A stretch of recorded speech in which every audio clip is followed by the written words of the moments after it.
ለሁሉም ቀላሉን ለጊዜው በቤተ ክርስቲያን የተለመደውን ስም እንነጋገር። ምን ይባላል?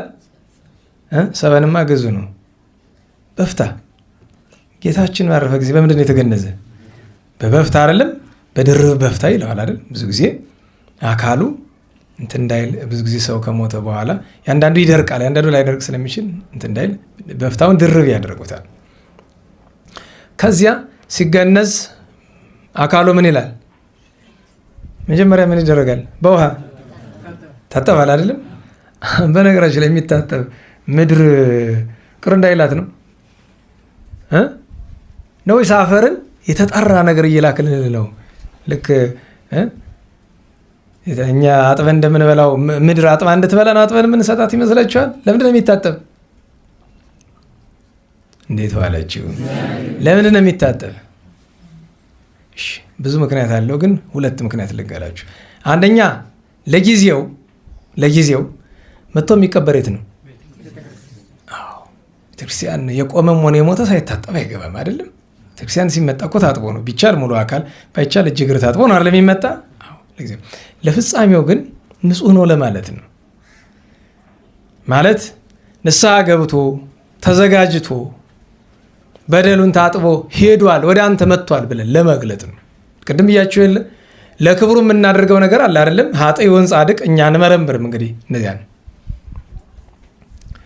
እና ይታጠባል። ከዚያ በኋላ ሲገነዝ ታውቃላችሁ፣ ምዕመን የሆነ እንደሆነ እጁ ምን ላይ እንደሚሆን፣ ካህን የሆነ እንደሆነ እጁ ምን ላይ እንደሚሆን፣ መነኩሴ የሆነ እንደሆነ እጁ ምን ላይ እንደሚሆን፣ ጳጳስ የሆነ እንደሆነ እንዴት እንደሚገነዝ ሁሉም ስርዓት አለው። ስርዓተ ግንዘት ይባላል። በነገራችሁ ላይ በረከተ ጦቢት ይባላል። ይሄ በጣም የሞተ ሰው ገንዞ የሚቀርብ ሰው ንዑድ ነው። በተለይ ደሃን ጧሪ ቀባሪ የሌለ ይባላል አይደለም? ጧሪ የሌለውን የሚጦር ቀባሪ የሌለውን የሚቀብር ጦቢት የተገባበት መንግስተ እግዚአብሔር መግባቱ አይቀርም። ደሃን የሚቀብር ሰው ንዑድ ነው፣ ክቡር ነው። የድካማችን መገለጫ ሰው ጣዖት ሲያመልክ ድንጋዩ ከድንጋዩና ከሰውየው ምን ይሻላል? እና እንዴት ብሎ ድንጋዩ አምላክ መሆን ይችላል? ይህ እኮ በጣም የመጨረሻ ደካማነት ነው። በነገራችሁ ላይ በሚታይ ነገር መታመን እኮ ደካማ ነው። እሱ ከእኔ በምን ተሽሎ እሱ እንዳምላክ ድንጋዩን አይደለም ተውትና፣ እንዲሁ ከፍ ያለ ሰው ለምሳሌ በእውቀት ከፍ ያለው ሰው ያው ሰው አይደል ፈራሽ በስባሽ። እንዲያውም እኮ መሞከሩ ጥሩ ስላለ ነው እንጂ እኮ ቢሞክሩት ቢያረጉት እኮ የለም። ምን ብዬ ማምነው እሱን እና በእውነቱ ሰነፍ ይላቸዋል። ጣዖት የሚያመልኩትን ሰነፍ ይላል። ከዚያ ይቀጥልና ከእንግዲህ ወዲህ ሰነፍ አለቃ ይሆን ዘንድ ግድ አይሉትም አለ። በብሉይ ኪዳን ብዙ ችግር ሰነፍ ከእንግዲህ ሎሌ ዝም በል አይልህም አለ። እንዴት ዋላችሁ? ሎሌ ያለውን ሲተረጉሙ ለጥሬ ዘሩ። በጥንት ዘመን ባሮች፣ ቤት ውስጥ ያሉ ባሮች ጌታቸውን በፍጹም አይደፍሩም ከአንድ ነገር በቀር አሉ። ጣዖት አምልክ ለማለት ግን ይደፍሩ ነበር ይባላል። በእስራኤል ያሉ አገልጋዮች ሁሉ ጌቶቻቸውን ጣዖት እንዲያመልኩ እስከ መምከር ይደርሱ ነበር ይባላል። ትናንት ነው በቀደም ያነበብኩላችሁን ክፍል አታስታውሱም? ወደ ኢዮአስ ገብተው ሰገዱለትና ተነጋገሩታል አይደል? ልቡን ወደ ጣዖት ባሮቹ እኮ ናቸው የገዛ አገልጋዮቹ ጣዖት እንዲያመልክ አደረጉት። ሁለተኛ ነገር ምን አለ? ከእንግዲህ ሎሌ ዝም በል አይልህም አለ። ሎሌ የተባለ ለጊዜው ፈቃድ ነው። ፈቃድ ታውቃላችሁ? እናንተ ፈቃዳችሁን የምታዙት ፈቃዳችሁን የሚያዛችሁ።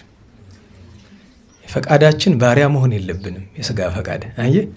ለፍጻሜው ግን ሎሌ የተባለ ብዙ ታሪክ ብዙ ሀተታ የሚያመጣ ነገር ነው። ግን ሎሌ የተባለ ዲያብሎስ ነው። ለምን? ወዶም ባይሆን በግዱ ቅዱሳን መንገድ ላይ ያገኙት ስመ እግዚአብሔር የጠሩበትን ና የት እየሄድክ ነው? አባ መቃርስ የት ነው የምትሄድ? እዚህ ገዳም። ምን ልታደርግ? አባ ገሌ ልፈትነው። በምንድን ነው የምትፈትነው? በዚህ አትፈትነው ብሎ እንዳይከለክሉት እሱ ስልጣን እግዚአብሔር ነው። ምን ይላሉ? እሺ ሄድ። ማታ ተመልሶ ይመጣል። እንዲያው ጥውልግ ብሎ ምን ወንክ? ስንት ደክሜበት ጫፍ አድርሼው ዛሬ ምን እንዳበረታው አላውቅም። ሰዓት የላሰ መነኩሴ የሆነ ጠበቀኝ እኮ። ምክንያቱም ከእሱ ፍጥነት በላይ እሳቸው ፈጥነው ሂደው ተው ዛሬ እንዲህ ሊያደርግ ነው ተጠንቀቅ ብለው ተመጣው እኮ ነው። አስባችሁታል? እና አባ ዮሐንስ የጎንደ ተክለ ሃይማኖቱ ጋኔኑን ና ይህን ድንጋይ ተሸከም እና ይህንን መስኖ ስራልኝ። አላያችሁትም? መስኖን ሰይጣን የሰራው መስኖ አለ እኮ ስራዬ ብሎ ያዝ እና ይህን ደግሞ በዚህ ገደል እንሄዳለሁ እንዲ ሂደ ስራው። ታዲያ ችግሩ ምንድን ነው? ከሰኞ እስከ ዓርብ አይመጣም። ስራ ሲሉት መቼ ነው የሚመጣ? ቅዳሜና እሑድ ብቻ ነው የሚመጣ። በዓል እየቆጠረ ነው የሚመጣ። ለተንኮሉ ማለት ነው። እንዴት ባላችሁ? ምክንያቱም 5500 ዘመን በእግሩ ቀጥቅጦ አልገዛንም? ንገሩኝ።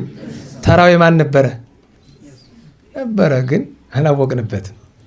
ስለዚህ ሎሌ ዝም በል አይልም፣ አያዝም ተባለ አይደለም? አሁን እኛ ሰይጣን እኛን የሚያዝበት ዘመን አልነበረም። ነገር ግን በፈቃዳችን እንዳይሆን ሆነ። እንዲያው ለነገሩ ራሳቸው ለዚህ ለአንዳንዱ ችግር ተጠያቂ አሁን በዚህ ዘመን ሴት አዋራጅ አትፈልግም። ራሷ ተዋርዳለች፣ ራሷን አዋርዳለች። እናንተን ላይ ይመለከት ይችላል። ዛሬ ግን በየኢንተርኔቱ ያለው በተለይ ያ ቲክቶክ የሚባል ያጋነንት መንደር እዛ ያለው ሰው ቅር ሊለው ይችላል። እኔ አይመለከተኝም የእሱ ቅሬታ። ግን ይገርማችኋል አይደል? አንዳንዱ ሰው እዛ ቆማ ራቁት ደግሞ አንዳንድ ጊዜ ምን ይባላል? እገሌ እንደዚህ ራቁት ቪዲዮ ይዞብኝ ማን የቀረጸው? እሱ ማን ነበርኩ? ምን ታረጊው? ራቁትሽን ፎቶ ትንሽ ያለሽና ትቀርጪዋለሽ። ምን ያደርግልሽ? አካልሽ ነው። ምን አዲስ ነገር አለው? ለማየት ከሆነ እንዲሁ ራቁት ሆኖ ሰው ራሱን አያይም። ግን መስታወቱ አይበቃም? ቪዲዮ ራስን ተራቁቶ በነገራችሁ ላይ ወላችሁ እንኳን ቪዲዮ ራስን አራቁት አልኳችሁ። እንዲህ እህቶቻችን ቢቻለን ሁላችን ፎቶ ኢንተርኔት ላይ ባትለጥፉ ጥሩ ነው። ኤአይ የሚባል አታውቁም? ፎቶአችሁን ወስደው ያላደረጋችሁትን ነገር አድርገው ያመጡላችኋል። ጭም ያለንበት ዘመን መኖርን የሚያስመኝ አይደለም። ነገ የገዛ እጃችን መልሶ እኛን እስኪያጠፋን ድረስ ከባድ ነው። ይሄ ዲፕ ፌክ የሚሉት ነገር አለ አይደለም? ፍጹም እናንተ እንዲመስል አድርገው ብዙ ነገር እንግዲህ ለዚህ እኛ እናድርገው እንጂ የፈቀዳቸውን ያድርጉ። እዛ በኋላ ምን አታስታውሱም? በአፄያን አምደ ጽዮን ዘመን አቡነ አሮንና ሴት ቅዱሳት አንስት በወቅቱ የነበሩትን ከልብስ አራቆቷቸው አይደለም? ምንም አልመሰላቸውም። እናንተ እፈሩ እንጂ ራሴ ባወልቀው አፍር ነበረ፣ አንተን በግድ ያወለቀው። ስለዚህ ስለ ጌታዬ ክብር የተደረገ ነገር ስለሆነ ምንም አይደለም።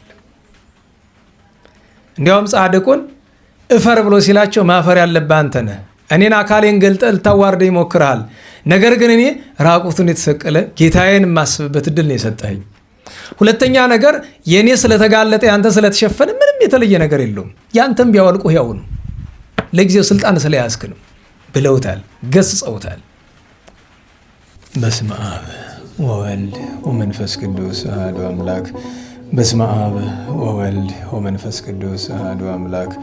በስመ አብ ወወልድ ወመንፈስ ቅዱስ አሐዱ አምላክ አሜን። የአባቶቻችን አምላክ የቸርነት ባለቤት ቸሩ እግዚአብሔር ከዚህ ሰዓት ከዚህ ዕለት ያደረሰን ቅዱስ ስሙ የተመሰገነ ይሁን። እንዴት ዋላችሁ? ቸርነት፣ ምሕረት፣ ይቅርታ፣ በጎነት የባህሪ ገንዘብ የሆነ አምላካችን መድኃኒታችን ኢየሱስ ክርስቶስ ለአምላክነቱ እንደሚገባ ቅዱስ ስሙ የተመሰገነ ይሁን። እመቤታችን ወላዲተ አምላክ ንጽሕት ቅድስት ድንግል ማርያም፣ ቅዱስ መስቀሉ፣ ቅዱስ ቤተ ክርስቲያን፣ ወዳጆቹ ቅዱሳን ሁሉ የተመሰገኑ ይሁኑ። እንኳን አደረሳችሁ። ቸሩ መድኃኔዓለም ከቅዱሳን በረከት የእመቤታችን ጣዕመ ፍቅሯን ያሳደረብን፣ ብርሃነ ትንሣኤዋን በቸርነትን ይገለጥልን። ትንቢተ ኢሳይያስ ምዕራፍ 32 ቁጥር 1 እነሆ ጻድቅ ንጉሥ ይነግሣል፣ መሳፍንትም በፍርድ ይገዛሉ። ሰውም ቃሉን ይሰውራል፣ በውሃ እንደሚጠልቅም ይሰወራል። ክብሩም በደረቅ ምድር እንደሚፈስ ውሃ በጽዮን ይገለጣል። እንግዲህ በሰው አይታመኑም፣ በጆሮአቸው ያዳምጣሉ እንጂ። የደካሞች ሰዎች ልብ እውቀትን ትሰማለች፣ የተብታቦችም ምላስ ፈጥና የሰላምን ነገር ትማራለች። ከእንግዲህ ወዲህ ሰነፍን አለቃ ይሆን ዘንድ ግድ አይሉትም። ከእንግዲህ ሎሌህ ዝም በል አይልህም። ሰነፍ ግን ስንፍናን ይናገራል፣ ልቡም ዓመፅን ያደርግ ዘንድ በእግዚአብሔር ላይ ስህተትን ይናገር ዘንድ የተራበችውንም ሰውነት ይበትን ዘንድ የተጠማችንም ነፍስ ባዶ ያደርግ ዘንድ ከንቱን ያስባል። ስለ ቅዱስ ቃሉ ቸሩ እግዚአብሔር የተመሰገነ ይሁን። ወላዲተ አምላክ በትንቢተ ኢሳይያስ ክፍል 15 ዛሬ እንማራለን። እንግዲህ የእመቤታችን የድንግል ማርያምን ጾም ከጀመርን 15ኛ ቀን ነው። ነገ በዓለ ትንሣኤዋ በዓለ ዕርገቷ ነው። ዛሬ ተዝካረ ግንዘታ ነው፣ ክብረ ግንዘታ ነው። ስርዓተ ግንዘቷን የምናስብበት ቀን ነው ዛሬ። ነገ ደግሞ እግዚአብሔር ፈቅዶ እንግዲህ እሱ ፈቃዱ ሆኖ ከሰጠን ብርሃነ ትንሣኤዋን ሊገልጥልን ፈቃዱ ከሆነ ቸርነቱ ብዙ ነው። ፊት ለፊት የማይናገሯቸው ነገሮች ስላሉ ማለት ነው። ለሁሉም መድኃኔዓለም እንደ ፈቃዱ ብርሃነ ትንሣኤዋን ይገለጥልን። የእመቤታችን የድንግል ማርያምን እረፍቷን አስቦ ያዘነ በትንሣኤዋ ደስ እንዲለው ጌታችን ቃል ኪዳን አለውና ለቅዱሳን ሐዋርያትም የእናቴን ሥጋ ስላጣችሁ ስለምን ታዝናላችሁ? እርሷን ላሳያችሁ ትንሣኤዋን ልገልጥላችሁ ደስ ሊላችሁ ይገባል ብሏቸዋልና። የዛሬው ትምህርታችን የሚያተኩረው አሁን ባነበብነው ኃይለ ቃል በቁጥር 2 ላይ ምድር ጽምዕት የተጠማች ምድር ይላልና በቤተክርስቲያን ትምህርት ውስጥ በሊቃውንት አንደበት በተለይ ደገኛ ሊቅ አባ ጊዮርጊስ ዘጋስጫ ምድር ጽምዕት ዘኢሳይያስ እያለ እመቤታችን መልሶ መላልሶ ያመሰግናታል።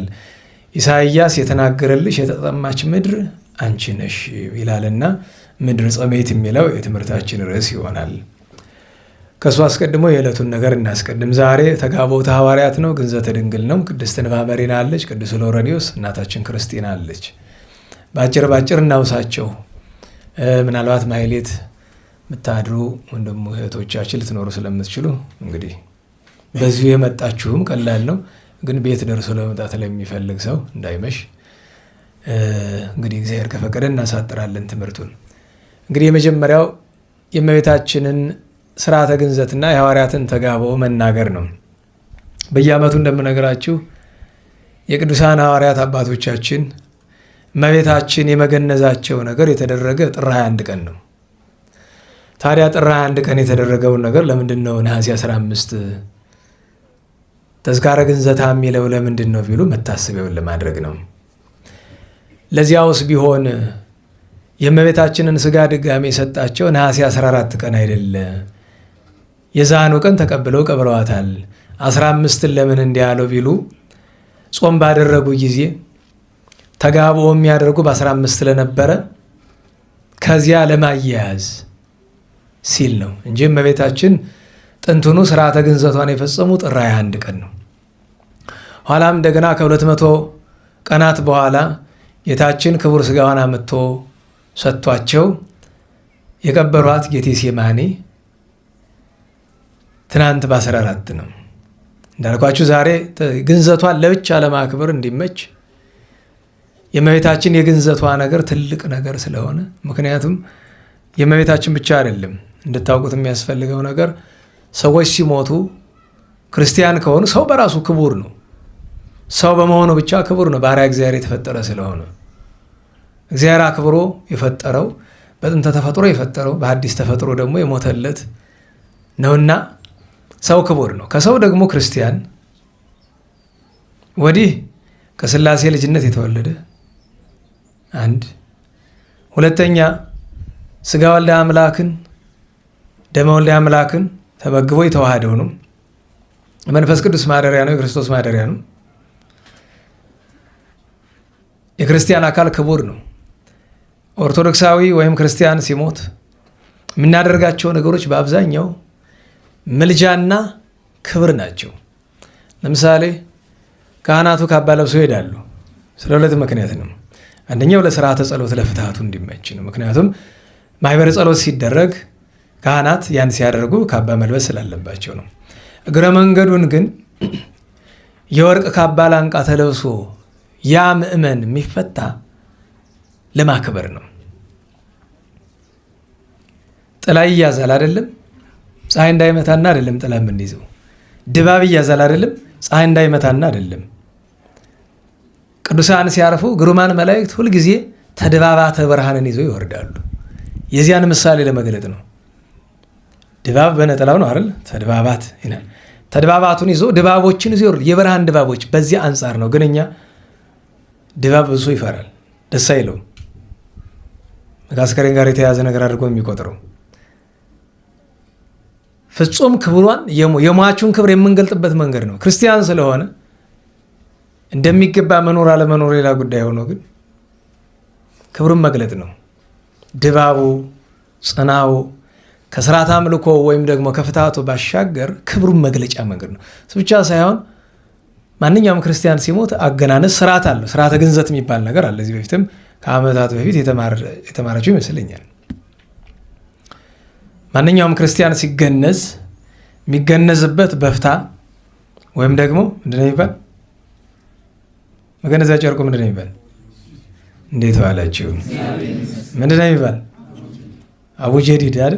አቡጀዲ ሳይሆን አቡጀዲድ ነው እና አማርኛም አይደለም፣ ኢትዮጵያ ቋንቋ አይደለም። አቡጀዲድ እንደዚህ ወደ አረቡ አካባቢ ብትሄዱ ልታገኙ ትችላለች። አቡጀዲድ ትክክለኛ ስሙ ምንድን ነው? በእኛ ሀገር ምንድን ነው የሚባል? ሰሌን። ሰሌንማ የኛው ነው። ሰሌን ራሱ የዛፉ ስም አይደል? ሰሌንማ ሰበን። አዎ፣ ግን ብሱ በገዙ ነው። አማርኛ ምንድን ነው የሚባል? አሁን ሄዳችሁ ቤተሰቦቻችሁን እንደዚህ ብሎ ጠየቀን አስተማሪው እና ምንድን ነው ትሏቸው? ይህ ሰውዬ ስለ ሞት ነው እንደሚያስተምራችሁ? ወደ ሽንቆማጤ ንጉሥ ትመርቅ ያለ ስለ ሞት ነው እንጂ ታዲያ ሌላ ምን ትምህርት አለ? ለሞት ነው ማስተማር። በስጋ ሞት አለብንም ነው። ስም አለው፣ አጣሩ። አቡጀዲድ የሰው ሀገር ስም ነው። ለሁሉም ቀላሉን ለጊዜው በቤተ ክርስቲያን የተለመደውን ስም እንነጋገር። ምን ይባላል? ሰበንማ ግዙ ነው። በፍታ። ጌታችን ባረፈ ጊዜ በምንድን ነው የተገነዘ? በበፍታ አይደለም? በድርብ በፍታ ይለዋል አይደል? ብዙ ጊዜ አካሉ እንትን እንዳይል፣ ብዙ ጊዜ ሰው ከሞተ በኋላ ያንዳንዱ ይደርቃል፣ ያንዳንዱ ላይደርቅ ስለሚችል እንትን እንዳይል በፍታውን ድርብ ያደርጉታል። ከዚያ ሲገነዝ አካሉ ምን ይላል? መጀመሪያ ምን ይደረጋል? በውሃ ታጠባል አይደለም? በነገራችን ላይ የሚታጠብ ምድር ቅር እንዳይላት ነው ነው ወይስ አፈርን የተጣራ ነገር እየላክልን ነው? ልክ እኛ አጥበን እንደምንበላው ምድር አጥባ እንድትበላ ነው አጥበን የምንሰጣት ይመስላችኋል? ለምንድን ነው የሚታጠብ? እንዴት ዋላችሁ? ለምንድን ነው የሚታጠብ? ብዙ ምክንያት አለው፣ ግን ሁለት ምክንያት ልንገራችሁ። አንደኛ ለጊዜው መጥቶ የሚቀበር የት ነው? ቤተክርስቲያን የቆመም ሆነ የሞተ ሳይታጠብ አይገባም አይደለም? ቤተክርስቲያን ሲመጣ እኮ ታጥቦ ነው። ቢቻል ሙሉ አካል ባይቻል እጅ እግር ታጥቦ ነው አይደል የሚመጣ? ለፍጻሜው ግን ንጹህ ነው ለማለት ነው። ማለት ንስሐ ገብቶ ተዘጋጅቶ በደሉን ታጥቦ ሄዷል፣ ወደ አንተ መጥቷል ብለን ለመግለጥ ነው። ቅድም ብያችሁ የለ ለክብሩ የምናደርገው ነገር አለ አይደለም? ኃጥእ ጻድቅ እኛ እንመረምርም። እንግዲህ እነዚያ ነው እና ይታጠባል። ከዚያ በኋላ ሲገነዝ ታውቃላችሁ፣ ምዕመን የሆነ እንደሆነ እጁ ምን ላይ እንደሚሆን፣ ካህን የሆነ እንደሆነ እጁ ምን ላይ እንደሚሆን፣ መነኩሴ የሆነ እንደሆነ እጁ ምን ላይ እንደሚሆን፣ ጳጳስ የሆነ እንደሆነ እንዴት እንደሚገነዝ ሁሉም ስርዓት አለው። ስርዓተ ግንዘት ይባላል። በነገራችሁ ላይ በረከተ ጦቢት ይባላል። ይሄ በጣም የሞተ ሰው ገንዞ የሚቀርብ ሰው ንዑድ ነው። በተለይ ደሃን ጧሪ ቀባሪ የሌለ ይባላል አይደለም? ጧሪ የሌለውን የሚጦር ቀባሪ የሌለውን የሚቀብር ጦቢት የተገባበት መንግስተ እግዚአብሔር መግባቱ አይቀርም። ደሃን የሚቀብር ሰው ንዑድ ነው፣ ክቡር ነው። እና እንዴት ባላችሁ። ከዚያ በኋላ ሲገነዝ የሚደረስ ስርዓት አለ፣ ጸሎት አለ። ዝም ብሎ አይደለም። አሁን ዝም ብሎ በየቤት ውስጥ ዝም ብሎ ነው የሚገነዝ አይደለም። አለው እኮ መጽሐፈ ግንዘቱን አታዩትም? አለ እኮ የሚደረስ ነገር፣ ዝም ብሎ አይደለም። ግንዘት ያለ ጸሎት ይሆናል? እሱን ማወቅ አለባችሁ። በዚያ ላይ ሲገነዝ ምዕመንን ይገንዘዋል። ዲያቆንን ምዕመን ነው የሚገንዘው፣ ቄስን ምዕመን ነው የሚገንዘው። ሰው ካልጠፋ በቀር ሁሉንም የሚገንዘው ማን ነው? አምሳያው ነው የሚገንዘው። ማወቅ አለባችሁ። እንዴት ባላችሁ። አምሳያው በማዕረግ አቻ የሆነው ነው የሚገንዘው፣ ሰው ካልጠፋ በቀር። መነኮሳትን የሚገንዙ መነኮሳት ናቸው። ስርዓት አለው። ከዚያም አልፎ ከዚያ ሲገነዝ ከስንት ቦታ ነው የሚታሰር? ተናገሩ እንጂ ረዝም እያለሁ አስከሬን አይታችሁ አታውቁም? ከስንት ከ7 ቦታ 7 ቦታ ላይ የሚገነዝበትም ብዙ ምክንያት አለው። አንደኛ ከአባቶቻችን ሲያስተምር የሰው ልጅ የተፈጠረ ከስንት ነው? ከ7 ነው አይደል? 4ቱ ባህሪያተ ስጋ፣ 3ቱ ባህሪያት ሳይሆኑ ግብራተ ነፍስ ማለት ናቸው። ባህሪ ነፍስ አንድ ነው እና 3ቱ የነፍስ ባህሪ ግብራት ናቸው። የባህሪ መገለጫ የሆኑ ግብራት ናቸው። ነባቢነት፣ ለባዊነት ምንላቸው ማለት ናቸው እና በዚያ ምክንያት ነው። አንድ ሁለተኛ ነገር ጌታችን ሲያስተምር የሰማይ አባታችሁ ፍጹም እንደሆነ እናንተ ምን ሆኑ። አንድ ክርስቲያን ከሆነ ስሙ ክርስቲያን ማለት ነው ፍጹም ማለት ነው። ያን መግለጥ ነው። ሁለተኛ ነገር በማን አርአያ ነው የተፈጠረ? ያንንም ለመግለጥ ነው። ሌሎች ብዙ ምክንያቶችም አሉት እንደዛ የሚደረግበት። ምክንያቱም ሲሞትም 7 ጊዜ የምንደውልበት ምክንያቱም እሱ ነው። ከዚያ ውጭ ያረፈው ክህነት ያለው ሰው ከሆነ ግን ደግሞ ጸሎት ብቻ አይደለም የሚደረግ። ግንዘቱ ላይ ምን ይደረጋል? ስርዓተ ስኢም ይባላል። ካህን እየተሳመ ነው የሚገነዝ። ካህን አካሉ ቅዱስ ነው። ካህናት ሲገነዙት ጳጳሳት፣ ሊቃነ ጳጳሳት ካህናት ሲገነዙ አካላቸው ይሳማል። እየተሳመ ነው። ገላቸው ታጥቦ ስርዓተ ሲም እየተደረገ ነው የሚገነዙት። ክቡር ነዋ የካህን አካል። አስበዋል? መላእክት የማይነኩትን የጌታን ቅዱስ ሥጋው ክቡር ደሙን ሲነካ የኖረ ነው አይደለም? መስቀል ይዞ የኖረ ነው አይደለም? በክህነቱ ምክንያት መንፈስ ቅዱስ ቤት ያደረገው ነው እና በዚህ ምክንያት እንደዚያ ነው። እና ስርዓተ ግንዘት እንዲያው ስርዓተ ፍትሐት እንዲያው ስራዬ ብለን ርዕስ ካላዝንበት አይዘልቅም። እሱም ትችት ያበዛብናል። ይህ ዘመን ስርዓተ ፍትሐት እንዲህ ያለ ስለሆነ ማለት ነው። ግን ደግሞ ማስተዋል ካለብን ቢያንስ ግንዘት ሲባል እንደዚህ ከሆነ የካህናት እንግዲህ አስቡት፣ ከምዕመን ስርዓተ ግንዘት የዲያቆን ከፍ ይላል፣ ከዲያቆኑ የካህኑ፣ ከካህኑ የጳጳሱ ከፍ ይላል። የመነኮሳት ደግሞ የራሱ ደረጃ አለው። እንዲያ ከሆነ የቅዱሳን ስርዓተ ግንዘት እንዴት ያለ ይሆን? መላእክት ተገኝተው ከበው እየዘመሩላቸው ነው የሚገነዙ አይደለም? ከዚህ ሁሉ ጋር ግን የእመቤታችን ስርዓተ ግንዘት እንዴት ይሆን? የእመቤታችን ስርዓተ ግንዘት የፈጸሙ ሐዋርያት ናቸው። ዋኖቹ ግን ቅዱስ ጴጥሮስና ቅዱስ ዮሐንስ ናቸው። በራስጌና በግርጌ ሆነው ዋኖቹ ስርዓተ ግንዘቱን የመሩ የሐዋርያት አለቃ ቅዱስ ጴጥሮስና የእመቤቴ የቸሩ መድኃኔ ዓለም ወዳጅ በንጽህና ከእመቤታችን በታች ከፍጥረት ሁሉ በላይ ተብሎ የተመሰገነ ወልደ ነጎድጓድ ቅዱስ ዮሐንስ ነው። ስለዚህ የእመቤታችን የድንግል ማርያም ግንዘቷ ስርዓት ምን ይባላል? ስርዓተ ግንዘት በማለት ፈንታ ክብረ ግንዘት አለ ድንግል ይባላል። ክብረ ግንዘት። ምክንያቱም እመቤታችን ድንግል ማርያም የተገነዘችበት በፍታ ከየት ነው የመጣ? መድኃኔዓለም ከየት ነው ያመጣው? እንኳን እመቤታችን የእመቤታችን ምሳሌ የሆነችው የመጀመሪያውን ቤተክርስቲያን በቂሳሪያ ፊልጵስዩስ ሲሰራ 3 ድንጋዮች ከየት ነው የመጡ?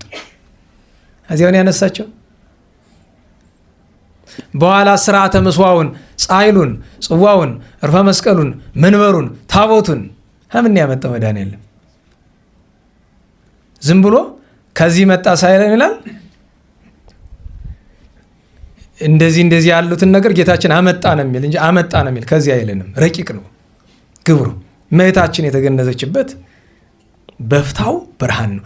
በነገራችሁ ላይ ያ በኋላ እመቤታችን ስታረግ ለቅዱስ ቶማስ ሰጥታው የለ? እንዴት ዋላችሁ? ሰጥታው የለ? አስቡት። ያን ሰጥታዋለች እመቤታችን እና የእመቤታችን የግንዘቷ ክብር ገናና ነው። ለምን?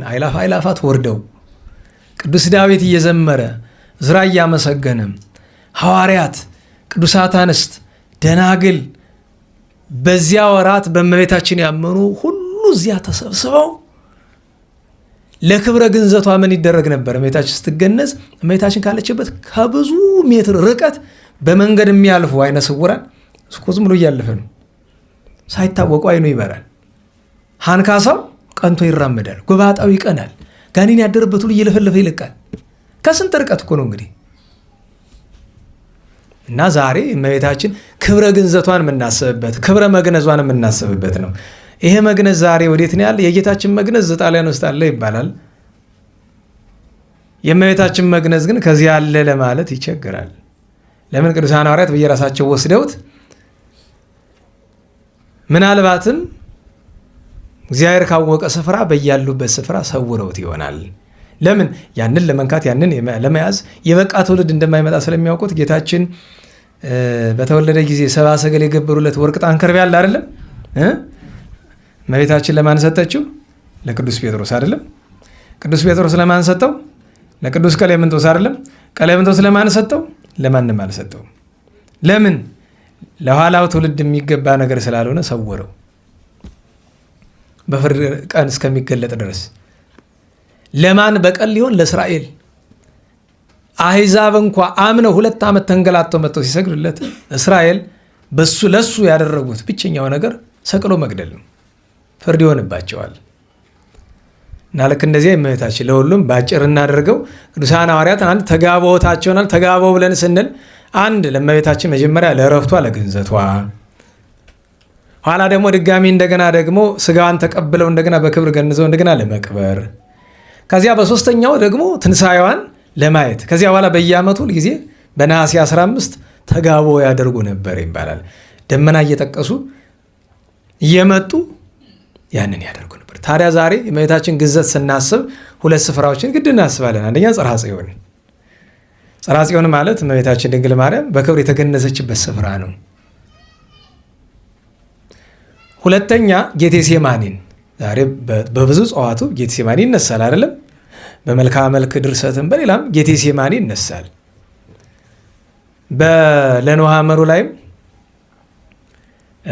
ስርዋጽ ነው ባይሆን የቤት ነው እንጂ ቀለሙ ለግንዘትኪ ውዱስ በደክሌቱ አልባስ አመገነዙኪ አርዲተ ክርስቶስ በክብር ወበሞገስ በሰጊድ ሰላም ይላል።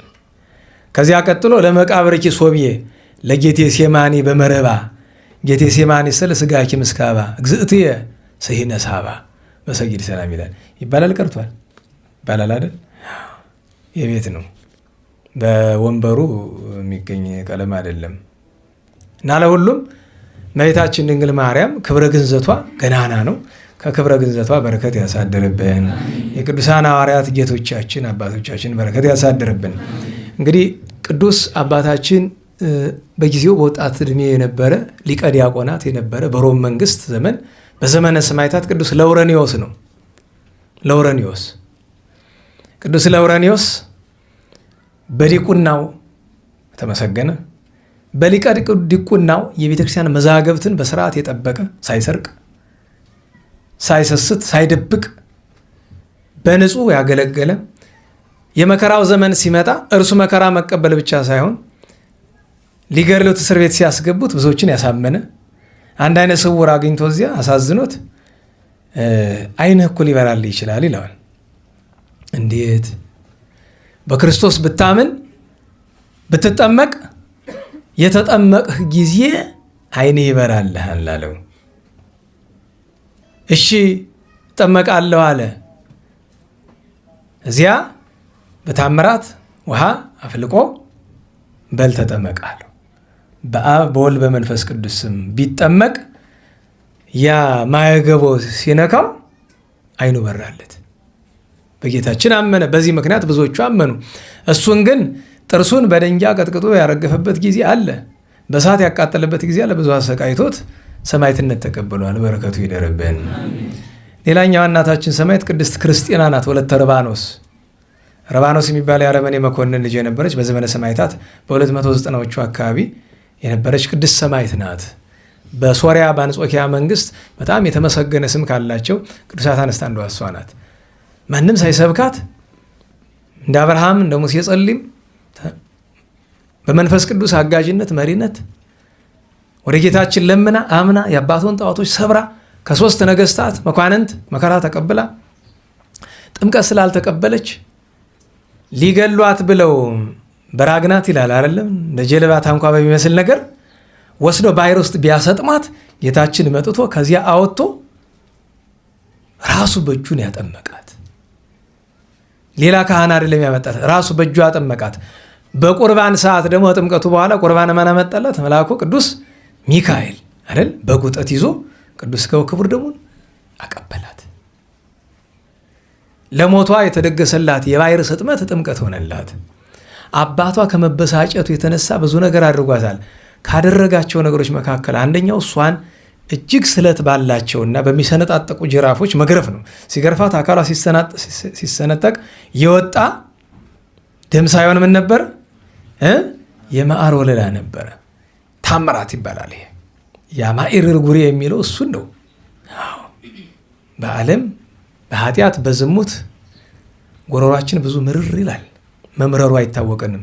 ጻድቃን ኃጢአት ሲሰራ እንዴት እንደሚመር እነሱ ናቸው የሚያውቁት። እና ብዙ ድንቅ ድንቅ ታምራት አድርጋለች። ከሁሉ የከፋው ነገር ልብሷን አስወልቀው ራቁቷን ዘግዝቀው ሰቅለዋት ነበረ። ብዙ ሰው የተሰዋ የዚያን ቀን ነው። ምን ክፉ ብትሆን ማለት ሰው ምን ክፉ ቢሆን ሴት ልጅን እንዲያው የፈለገም ያደርግ እንዲያው አይዛብም ቢሆን ከልብስ ማራቆት አረመኔነት ነው። ካህንና ሴትን ከልብስ ማራቆት በጣም ትልቅ ነውር ነው። ይሄ እንኳን ለክርስቲያን በየትኛው እምነት ነውር ነው። በነገራችሁ ላይ አሁን ሌላው እምነት ከክርስትና ውጭ ያለው ምድራዊ ነገር ነው። ሰማያዊ እምነት የለም። ግን ምድራዊም ሆኖ እንኳ ስነ ስርዓት አለው። ትንሽ ያለ አይደል? ይሄ እንደ ኮድ ኦፍ ኮንዳክት የሚባል የሆነ ነገር ለማድረግ ይሄ እንደዚህ ቢሆን የሚባላል ኮድ ኦፍ ኮንዳክት፣ ወይም ደግሞ ይሄ ስነ ምግባር የሚባል ነገር አለ። ዝም ብሎ የጋራ የሆነ እንዴት ዋላችሁ። ለምሳሌ ቡዲዝም የሚባል እምነት አለ አይደለም? ቡዲዝም የሚባል በጣም ብዙ 100 ሚሊዮኖች የሚከተሉት ቡዲዝም እምነት ውስጥ እነሱ ፕሪንሲፕል የሚላቸው ወደ 5 ነገሮች አሉ። አንደኛው ለምሳሌ የተራበ አበላ ነው። እንግዲህ አሁን በእኛ በክርስትና የተራቡትን እንድናበላ ትእዛዝ አለ አይደል? በሰላሞችም ብትሄዱ በቡዲዝም ብትሄዱ በየትኛው እምነት ብትሄዱ የተራበ ሰው እንድታበሉ ነው የሚነግሯችሁ። መሰረቱ ምንድን ነው? ዓላማው ምክንያቱ ምንድን ነው? ቢለያይም እንኳ ማለት ነው። እንደዚያ ሁሉ ሴትን ልጅ አዋርዳት የሚል የለም። በእኛ ዘመን ደግሞ ጭራሽ ደግሞ ምን ተጀምሯል? እንዲያው ለነገሩ ራሳቸው ለዚህ ለአንዳንዱ ችግር ተጠያቂ አሁን በዚህ ዘመን ሴት አዋራጅ አትፈልግም። ራሷ ተዋርዳለች፣ ራሷን አዋርዳለች። እናንተን ላይ ይመለከት ይችላል። ዛሬ ግን በየኢንተርኔቱ ያለው በተለይ ያ ቲክቶክ የሚባል ያጋነንት መንደር እዛ ያለው ሰው ቅር ሊለው ይችላል። እኔ አይመለከተኝም የሱ ቅሬታ። ግን ይገርማችኋል አይደል? አንዳንዱ ሰው እዛ ቆማ ራቁት ደግሞ አንዳንድ ጊዜ ምን ይባላል? እገሌ እንደዚህ ራቁት ቪዲዮ ይዞብኝ ማን የቀረጸው? እሱ ማን ነበርኩ? ምን ታረጊው? ራቁትሽን ፎቶ ትነሻለሽና ትቀርጪዋለሽ። ምን ያደርግልሽ? አካልሽ ነው። ምን አዲስ ነገር አለው? ለማየት ከሆነ እንዲሁ ራቁት ሆኖ ሰው ራሱን አያይም። ግን መስታወቱ አይበቃም? ቪዲዮ ራስን ተራቁቶ በነገራችሁ ላይ ይኸውላችሁ እንኳን ቪዲዮ ራስን አራቁት አልኳችሁ። እንዲህ እህቶቻችን ቢቻለን ሁላችን ፎቶ ኢንተርኔት ላይ ባትለጥፉ ጥሩ ነው። ኤአይ የሚባል አታውቁም? ፎቶአችሁን ወስደው ያላደረጋችሁትን ነገር አድርገው ያመጡላችኋል። እችም ያለንበት ዘመን መኖርን የሚያስመኝ አይደለም። ነገ የገዛ እጃችን መልሶ እኛን እስኪያጠፋን ድረስ ከባድ ነው። ይሄ ዲፕ ፌክ የሚሉት ነገር አለ አይደለም? ፍጹም እናንተ እንዲመስል አድርገው ብዙ ነገር እንግዲህ ለዚህ እኛ እናድርገው እንጂ የፈቀዳቸውን ያድርጉ። እዛ በኋላ ምን አታስታውሱም? በአፄያን አምደ ጽዮን ዘመን አቡነ አሮንና ሴት ቅዱሳት አንስት በወቅቱ የነበሩትን ከልብስ አራቆቷቸው አይደለም? ምንም አልመሰላቸውም። እናንተ እፈሩ እንጂ ራሴ ባወልቀው አፍር ነበረ፣ አንተን በግድ ያወለቀው። ስለዚህ ስለ ጌታዬ ክብር የተደረገ ነገር ስለሆነ ምንም አይደለም። እንዲያውም ጻድቁን እፈር ብሎ ሲላቸው ማፈር ያለብህ አንተ ነህ። እኔን አካሌን ገልጠህ ልታዋርደኝ ሞክረሃል። ነገር ግን እኔ ራቁቱን የተሰቀለ ጌታዬን የማስብበት እድል ነው የሰጠኸኝ። ሁለተኛ ነገር የእኔ ስለተጋለጠ ያንተ ስለተሸፈነ ምንም የተለየ ነገር የለውም። ያንተም ቢያወልቁ ያው ነው፣ ለጊዜው ስልጣን ስለያዝክ ነው ብለውታል፣ ገስጸውታል። ማስተዋል ጥሩ ነው። እና ይችን ቅድስት ናት። በዚያ ምክንያት ነው ብዙዎቹ የተሰዉ ወደ ክርስትና መጥተው እሷን ሲያራቁቷት በዚያ አዝነው ተናግረው ነውና በረከቷ አይደርብን። የመጨረሻው እናታችን ቅድስት እንባ መሪና ናት። እንደምታውቁት እንባ መሪና የሚለው ስም የወንድ ስም ነው ብለናል አይደል? እንዴት ዋላችሁ? ግን መሪና የሚለው የሴት ስም ከሆነ እንባ ሲጨመርበት እንዴት ነው የወንድ የሚሆነው ነው? ነና ዋላችሁ? በእነሱ ባህል ከሆነ ለምሳሌ በሶሪያ ቋንቋ ከሆነ መሪና የሚለው ስም ማሪኖስ ተብሎ ነው ወደ ወንድ የሚዞረው እናላችሁ። መርቲያና መርቲያኖስ፣ አውጋኒያ አውጋኒዮስ፣ ኢላሪያ ኢላሪዮን ይላል፣ ኢላሪዮስ ይላል። ልክ እንደዛ ማለት ነው። ለምንድን ነው እንባ መሪና የተባለ ቢሉ በሁለት ነው። አንደኛ እንደኛ ባህል እንደኛ ትውፊት እንባ ሲጨመርበት ወደ ወንድ ስምነት ይለወጣል ነው። ግን የግብጾችን ነገር ስንመለከተው ነገሩ ከእንባ ይልቅ ወደ አንባ ነው። አንባ አባ የሚለው ከአንባ አይደለ? የነሱ ምንጭ እኛ አባ አባት አቡነ ተመሳሳይ ነገሮች ናቸው አይደል? አባትነትን የሚመለከት ነው። ግብጾች ግን አባ ሳይሆን የሚሉ ምንድነው? አንባ። ለምሳሌ አንባ ሲኖዳ ነው የሚለው አንባ ካራስ አቡነ ኪሮስን ማለት ነው። አንባ አባ አቡነ እንደማለት። ስለዚህ ነገሩ ምንድነው? እንባ መሪና ሳይሆን ከቋንቋ ሲፋለስ ነው እንጂ አንባ መሪና ወይም አባ መሪና ማለት ነው። እንደዛ የሚሉ አሉ። ለሁሉም መሪና የሚለው ቃል ራሱ የነሱ የሀገራቸው ቋንቋ ሆኖ እንጂ ዞር ስታደርጉት ወደዚህ ወደ ልምድ ነው አማርኛ ብናዞረው ማርያም ነው የሚል ይላሉ። መሪና የሚለው ዞር ሲል ማርያም ማለት ነው። እናቷ ማን ነው የምትባል? ማርያም ነው ስሟ። እና አላችሁ አባቷ ማን ነው? በዛም ታስቲ ገብረ ክርስቶስ ስሙ ባልታወቀበት ዘመን የወጣለት ስም ነው። ምንጊዜም አንድ ወንድ ጻድቅ ስሙን ካላወቅ ነው ማን ነው የምንለው? ገብረ ክርስቶስ። ሴት ከሆነች አመተ ክርስቶስ ነው አይደለም? ግን ስሙ ማን ነው? አውጋኒዮስ፣ አባ አውጋኒዮስ። እናቷ በልጅነቷ ሞተችባት። በነገራቸው ሀገራቸው ዛሬ ሊባኖስ የሚባለው አካባቢ ላይ ነው ሀገረ ሙላዳቸው። ገዳሙ አለ። አምን አታስታውስም? የገዳሟን ፎቶ እንዲሁ ለምለም የሆነ ገዳም አላሳያችሁም? አላውንም ስፈልስ መዋል ነው እንጂ አይጠፋም። እና በስርዓት አሳድጓት አካለ መጠን ትድረስልኝ እንጂ ዓለም ለምን ልብ በሉ። ምክንያቱም ድጋሚ ያላገባበት ሁለት ምክንያት አለ። አንደኛ አንድ ክርስቲያን ሴትም ከሆነች ባሏ ቢሞት ወንድም ከሆነ ሚስቱ ብትሞትበት እውነተኛ ክርስቲያን የመጀመሪያ አማራጩ ምንድን ነው? ከዚያ በኋላ አለማግባት። የተቀደሰ ጋብቻ አንድ ነው። ሁለተኛው እየቀለለ ሶስተኛው እየቀለለ ሄድና አራተኛ ጋብቻ አመንዝራነት ነው አይደለም የሚባለው ቤተክርስቲያናችን። እንደሱ ነው ትምህርቱ። አንድ ሁለተኛ ነገር ልጅን በእንጀራ እናት ማሳደግ ከባድ ነው። ስለዚህ ራሷ አሳደገ ስርዓት አስይዞ ኋላ ልጄ ላጋባሽና እኔ ለመንነኝ አላት። ነፍሰ ዚአከ ታድህን ነፍሰ ዚአየኑ ታጠፍ። እንዴ ያንተን ነፍስ ልታድን የኔን ወደዚህ ዓለም መስገርት አስገብተህ ልታጠፋ ነው? የኔ ልጅ ምን ተወኝ፣ አብረው ሰደኝ ወደ ገዳም። የሴት ገዳም የለም በአካባቢ ወንድ ነው ብሎ አላት። እንደ ወንድ አስመስለው ሰደኝ፣ ጸጉሬን ላጨኝ፣ የወንድ ልብስ አልብሰኝ፣ ስሜን ለውጥልኝ ብላለችው። ቢላት እምቢ አለችው። አይ ጨክነሻል፣ ከጨከነሽማ ብሎ ያለችውን አድርጎ ይዟት ገዳም ገባ። 10 ዓመት አብረው በተጋድሎ ኖሩ። በ10ኛ ዓመት አባ አውጋኒዮስ እረፍቱ ደረሰ። አበምኔቱን ጠርቶ አደራ ከገዳም እንዳይወጣ ይሄ እኔ ልጅ ብሎት አረፈ፣ ተቀበረ። ከዚያ በኋላ በጾም በጸሎት እየኖረች እያለ የምታውቁት ችግር መጣ። ምክንያቱም እዚያ ያሉ መነኮሳት አድማ መቱ አይደለም? አድማ ዝም ብሎ ሰው በነገራችሁ ላይ የራስን ስራ መስራት እኮ ነው። ጊዜ አድማ በየስፍራው አለ አይደል? ነገል እያረፉ ምን አገባ አንተ የምታርፍበት መንገድ ማትፈልግ ደህና ዋላችሁ። እገሌ ለምን በላ ነው እኔ የምበላበት መንገድ ካለ ብሎ መፈለግ ነው እንጂ ምንድነው የሚሉ አባቶቻችን ባለጌ እንጂ አያዝንም እሱ ስለገበረ ባልንጀራው ስለቀረ ይላሉ አይደለም? የድሮ አማርኛ ነው ተገለባበጠ ይመስላል አይደል? ግን እንደዛ ነው የድሮ አማርኛ ነው። በዚህ ዘመን አማርኛ ቢሆን ምንድነው የሚለው? ባለጌ እሱ ስለገበረ አያዝንም ባልንጀራው ስለቀረ እንጂ ነው አይደለም? ግን የድሮ አማርኛ ምንድነው? ባለጌ አያዝንም። እንዴት ባላችሁ? ባለጌ አያዝንም እሱ ስለገበረ ባልንጀራው እንጂ ስለቀረ ማለት። ምክንያቱም እሱ ግብር ገብሯል አይደለም? የሱ መገበር አይደለም። ልክ ሰሙኤል አንዳንድ ተንኮል ታሪክ የሚባል ነገር አለ አይደለም? አንድ ያው አምላክ ነው ይላሉም ደግሞ የሆነ ሀብታም መጥቶ አንተ የሆነ ነገር ጠይቀኝ የፈለግከውን ነገር ግን ለጎረቤትህ እጥፍ አድርጌ እሰጠዋለሁ። ምንድነው ያለው? አንድ አይኔን ያጥፋልኝ። ጎረቤቱ ሁለት አይኑ ሊጠፋ ማለት ነው።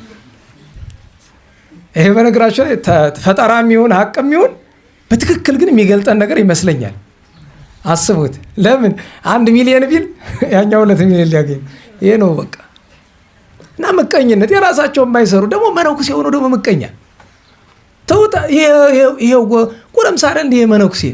በነገራችሁ ላይ እዛ ገዳም ግራ ግብት ይላቸዋል። ለምን ቢባል አባ መሪና ድምፁ የምን ነው?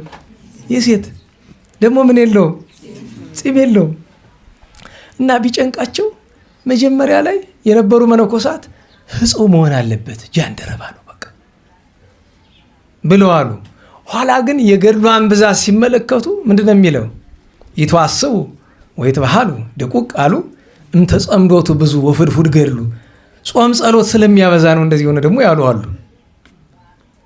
ይውጣ ብለው አሉ ስትባል እንግዲህ አበኔት ሲያስጨንቁት እሺ አለ።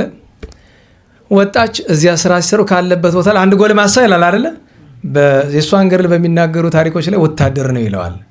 መጥቶ የእሷን ክብረ ንጽህና ካጠፋ በኋላ ማን ነው ካሉሽ ቢያይ ከነዚያ መካከል መልከ መልካም ወጣት የሚታየ ማናት? በቃ አይኑ ስላረፈ ያ ነው ያ መነኩሴ ነው በያላት።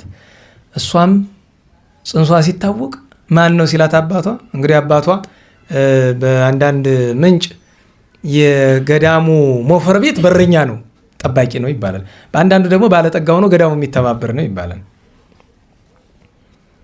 እና ያንን ሲሰማ መጥቶ መነኮሳትን ሲራገም ሲሰደብ ምኔቱ መጥቶ ምንድነው ሲለው እንደዚህ እኮ አደረገ ያንተ አባ ንባ መሪና እንዲያደረገ እኮ ነው።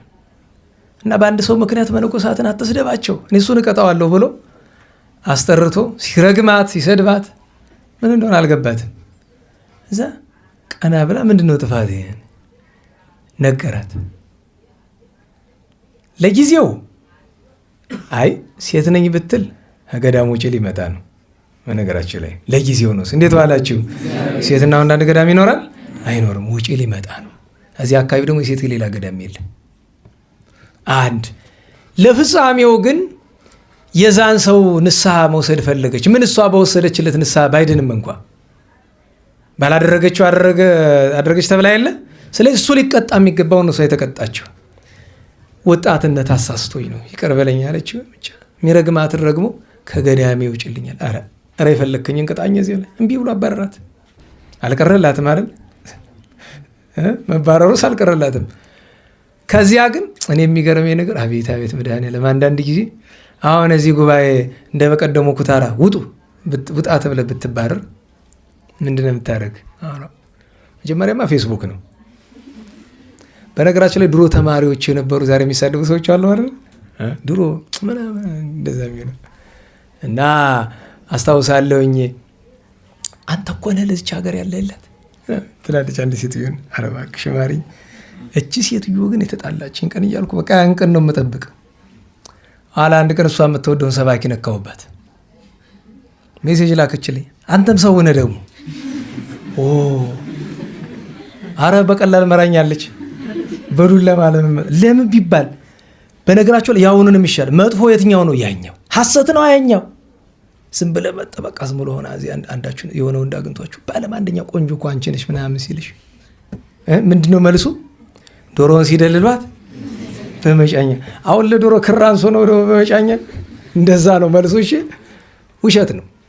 እና ሰው መጥቶ ሴትና ሴት ዲያቆን ሰባኪ የዘማሪ ምናምን የሚባለው በቃ ለውዳሴ ቅርብ እንደሆነ ጠላት ስለሚያውቅ በዚያች እንደሚያጣበት አንተ እኮ እንደዚያ ነው። እና ከገዳሙ ወጥታ ከበሯ አትልቅም። አጥር አይደል መግባት አትችልም። ከዚያው እየጾመች እየጸለየች፣ ምክንያቱም ስርዓት ተሰርቶባታል። ቤት ውስጥ ማደር መጠለል የለም። ዝናም ይወርድባታል፣ ያው ፀሐይ ይወርድባታል። በነገራችሁ ላይ በአንዳንድ ትውፊት 3 ዓመት ይላል፣ በአንዳንዱ 7 ይላል። ግን መደበኛው ታሪኳን በሚናገሩ ለ10 ዓመት ነው እንደዛ ተሰቃየች የሚባለው። ያ ሁሉ ነው ግን ከገዳሙ አጥር አትርቅም። በረሃውን እየዞረች ትገደለ እዛ አትርቅም። የሚገርመው ያው 9 ወር ሲያልቅ ደግሞ እንደሚፈጠሩ ታውቁታላችሁ። ወለደቻች። የማንን ምን ያው ቃሉ ላለመናገር ነው። የማንን ማን ያሳድጋሉ? አመቶ ገና የተወለደ ሕፃን ሰጥቷት ሄደ። ያ ጊዜ ግን ደስ አላት። አንደኛ ሰው አገኘች፣ ያውም ክፋት የሌለው ንጹህ አገኘች። ንጹህ ሕፃን። ችግሩ እሱም ማጥባት ነው አይደለም። የሚገርመው ነገር እረኞች ብዙዎች አሉ። ከእረኞች መካከል ልቦናው ክዳት የሌለው አንድ እረኛ ነበረ። በቃ እኔ የቋሚነት ወተት እሰጥሻለሁ። እሷ ከሱ ዘንድ እየሄደች ታመጣለች፣ ሕፃኑን ታጠባለች፣ አሳደገችው። እሱም የታደለ ነው። ስመናው በኃጢአት ተጸነስኩ እንዳለው ነው። ግን ደግሞ አስተዳደጉ የተቀደሰ ሆነለት። ከዚያ በኋላ መነኮሳት ሄደው አበምኔቱን ለምነውላት ተመልሳ ገባች። ግን ስትገባ እንደ ባሪያ እንደተሸጠ ባሪያ ማለት ነው። የገዳሙን ስራ በተለይ ይሄ መጸዳጃ ቤት፣ የሽንት ቤት መጥረግ፣ ሰው በቃ የማይደፍረው ስራ አለ አይደለም፣ እሱ ሁሉ ተሰጣት። ለእሷ ግን ይሄ ምንድነው? ተድላ ነው፣ ደስ ነው የሚላት። ይህን ሁሉ ስታደርግ ስትጋደል ምናልባትም እስከ 20 ዓመት የሚደርስ ያክል ቆየች። በአጠቃላይ ገዳም ገብታ ከመነነች 40 ዘመን ሲሞላት እንግዲህ ታመመች፣ አረፈች። ያ ያሳደገችው ሕፃን አድጎ ትልቅ ሰው ሆኖ መንኩሶ ደግ ሰው ሆኗል። ደወል ደወለ፣ መነኮሳቱ ተሰበሰቡ። ያው የምታውቁት ነው። ሊገንዙ ልብሷን ከላዩ ላይ ሲያነሱ ሴት ናት። እንግዲህ ደነገጡ፣ ተላቀሱ፣ ብዙ ነገር። ሰው አንዳንድ ጊዜ ሲቸኮል ችግር ነው። አንዳንድ ጊዜ ለምን መስል በእርግጥ እውነት ለመናገር እሷ ራሷ አይደለች እኔ ነኝ ያደረኩት ብላ ሊል ይችላል አይደል? ሰው በነገራችሁ ላይ አንድ ሰው ጥፋተኛ ነው ሲሉት ፈጥኖ አዎ ካለ መጠንቀቅ ያስፈልጋል። ለምን? ቅዱሳን የሰው ዕዳ መውሰድ ስለሚወስዱ ድንገት ያ ሰው ደግ ሰው ጻድቅ ሰው ከሆነ የሰው ዕዳ ሊወስድ ይሆናል። ዕዳ እንዳይሆን መጠንቀቅና ብቻ ተላቀሱ፣ ብዙ ነገር አሉ። ያንን በረኛ ጠርተው አሳዩት። የልጅህን ሐሰት ተመልከት፣ ሴት ናት ብለው አሉ። ከዚያ በኋላ አበምኔቱ አንድ ነገር አመጣ። ምን አለ? እግዚአብሔር ምሕረት እስከሚሰጠኝ ድረስ ይቅርታ እስከሚያደርግልኝ ድረስ ስጋዋን አልቀብርም። እኔም እሸከማለሁ፣ እናንተም ነው ተሸከሙ። ቀንም ሌሊትም የፈቀደው ይሁን፣ እየዞርን እግዚኦታ እንላለን አለ። እግዚኦ እያሉ ሲዞሩ ከክቡር ስጋዋ እግዚአብሔር ሁላችን ይቅር ይበለን የሚል ድምፅ አሰማቻቸው። ደስ አላቸው። ከዚያ ተሸክሟት ከሚሄዱት መነኮሳት መካከል አንደኛው አንድ አይና ነው እና አንድ አይኑ ያስቸግረዋል ደግሞ እና ተገንዛበት የነበረውን ጨርቅ እንደዚህ አድርጎ ዳሶ አይኑ በራለት። ደስ አላቸው። በክብር ቀበሯት። ብዙ በመቃብሯ ታምራት ተደረገ። እነዛ ሐሰተኞቹ ትልቅ ሰው ሆነውም ቢሆን ጋኔን አድሮባቸው መጥተው ተንፈራፍረው ሐሰታቸው መስክረው በመቃብሯ አፈር ነው ሄዳኑ። ጋኔን አንቆ ሲያንገረግራቸው ከርሞ ማለት ነው። እና በዚህ አስደናቂ ታሪኳን የምትታወቅ እናታችን ቅድስት ማርያም ዛሬ ረፍቷ ነው። በረከቷ አይደርብን። ምክንያቱም ትዕግስትን ከቅዱሳን መማር አለብን። ቢያቅተን እንኳ ራሳችን መውቀሻ ይሆነናል። እኛ በበደልነው ነገር መሸከም አንችልም። እነሱ ደግሞ አለበደላቸው ይህን ሁሉ ይሸከማሉ። የትምህርታችን ርዕስ ምድር ጽሜት ይላል። የተጠማች ምድር። ነገ የነገውን መጨረሻ ላይ እነግራቸዋለሁ። ትንቢተ ኢሳይያስ ምዕራፍ 32 ላይ ገና ሲያነሳ እነሆ ጻድቅ ንጉሥ ይነግሣል ይላል። አሁን ጥሬ ዘሩን አቆይተን ወደ ምስጢሩ ብቻ እንምጣ ሰዓት ለመጠቀምና። እንዴት ዋላችሁ? በእስራኤል ጻድቃን ነገስታት ዳዊት፣ ሰሎሞን። ከዳዊት ሰሎሞን በኋላ ማን ነው? ሕዝቅያስ አይደለም? ከሕዝቅያስ በኋላ ዮስያስ አይደለም? ከዮስያስ በኋላ ጻድቅ ንጉሥ የተገኘ ማን ነው? ዘሩባቤል ነው። ስለዚህ ጻድቅ ንጉሥ ይነግሣል። ስለ ፄዋዌና ሚጠት የተነገረ ኃይለ ቃል ስለሆነ በጥሬ ዘሩ ጻድቅ ንጉሥ ይነግሣል የተባለ ማን ነው? ለጊዜው ዘሩባቤል ነው። ታውቆ የለ ዋንቲሊ ቤተልሔም ምድር ኤፍራታ ኢትቲያቲም ንግሥተ ይሁዳ ሲተረጎም እና እስመ እምኔኪ ይወፅእ ንጉሥ ላለው መጀመሪያ ምንድን ነው የሚለው? ዘሩባቤል ይነግስብሻል አይደል የሚለው። ለፍጻሜው ግን ክርስቶስ መድኃኔዓለም ይወለድብሻል ነው። ጻድቁ ንጉሥ ይነግሣል። በምስጢሩ ግን ጻድቅ ባህሪ፣ እውነተኛ ንጉሥ፣ በባህሪ ውስጥ እውነተኛ የሆነ ንጉሥ ክርስቶስ ይነግሣል ማለት ይወለዳል። መንገስ ቅሉ ምንድን ነው ቢሉ ንጉሥማ እግዚአብሔር ሰ ንጉሥ ውእቱም ቅድመ ዓለም ይላል ዳዊት። ንጉሥማ ጥንትም ንጉሥ ነው በተዋሃደው ሥጋ። ንግስና ወዴት ነው ቢሉ በማኅፀነ ማርያም፣ አንድም በመስቀል ላይ ይነግሣል። ነናዋላችሁ ክርስቶስ ዙፋኑ ምንድን ነው? መስቀል። በምን ላይ ነገሰ ቢሉ በሌላ በዘባነ ኪሩብማ ጥንትም ንጉሥ ነው ስለ ሥጋ እንግድነት ካልሆነ በቀር። ስለዚህ ጌታ በማኅፀነ ማርያም ኋላ ደግሞ በምን ነገሰ?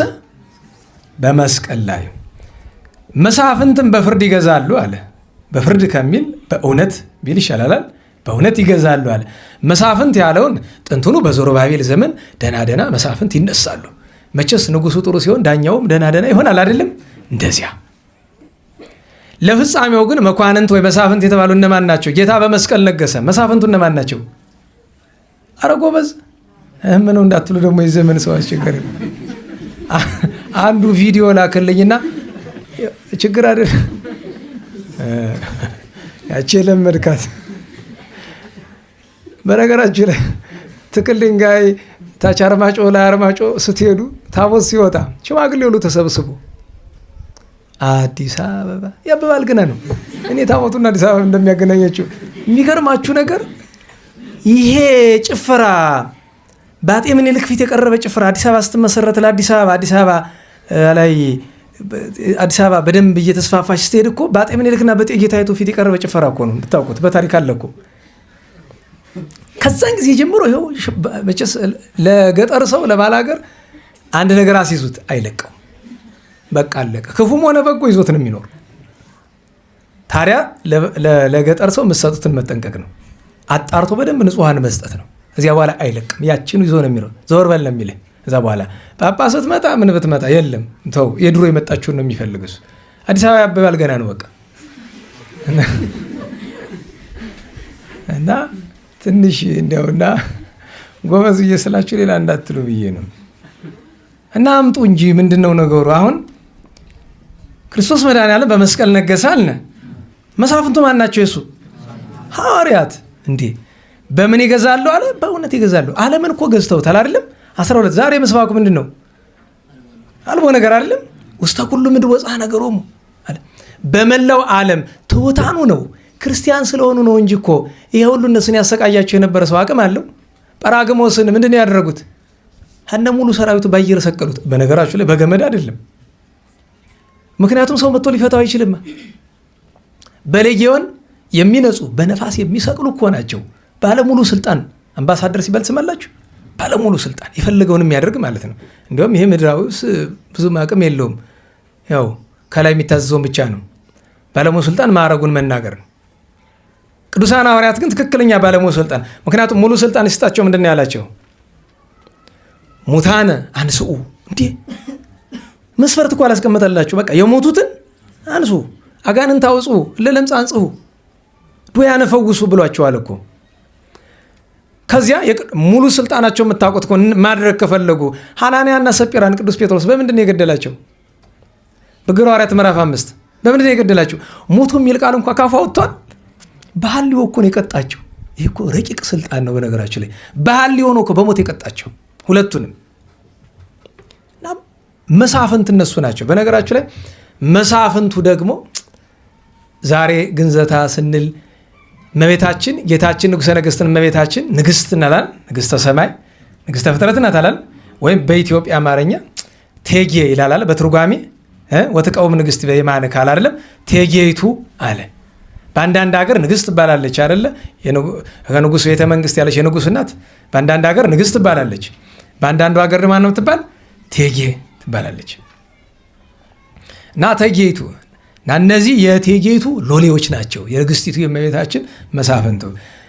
ሰውም ቃሉን ይሰውራል በውሃ እንደሚጠልቅም ይሰወራልና ክብሩም በደረቅ ምድር እንደሚፈስ ውሃ በጽዮን ይገለጣል። አሁን 3 ነገር አለ። አንደኛ ደረቅ ምድር። በዚያ በደረቅ ምድር ደግሞ ምን ይፈሳል አለ? ውሃ ይፈሳል አለ። ከዚያ ደግሞ ክብሩ በምን ይገለጣል አለ? በጽዮን። አሁን በጽዮን መገለጥ ባጭር ጽዮን የተባለች እመቤታችን ናት። እንዴት ዋላችሁ? ጽዮን የተባለች እመቤታችን ናት። ምክንያቱም ወያስተሪ አምላከ አማልክት በጽዮን አምላከ አማልክት እግዚእነ ኢየሱስ ክርስቶስ በጽዮን እመቤታችን ይገለጣል ማለት ስጋዋን ነፍሷን ተዋሂዶ ራሱን ለሰው ልጅ ይገልጣል ብሎ ዳዊት ተናግሯል። ወያስተሪ ባለው በጽዮን ጌታ ተገልጧል። መገለጥ። ሁለተኛው ነገር ውሃ ሲል ውሃ ምን ጊዜም ቢሆን ለማን ነው የምንተረጉመው? ለመድኃኒታችን አይደለም? ጌታ ምን ይባላል? ማየ ሕይወት፣ ማየ ሕይወት ጌታ። አሁን ትርጓሜው የሚወስደን ወደ ጽሜት ምድር ነው። ምድር ጽሜት ነው፣ የተጠማች ምድር የሚለው።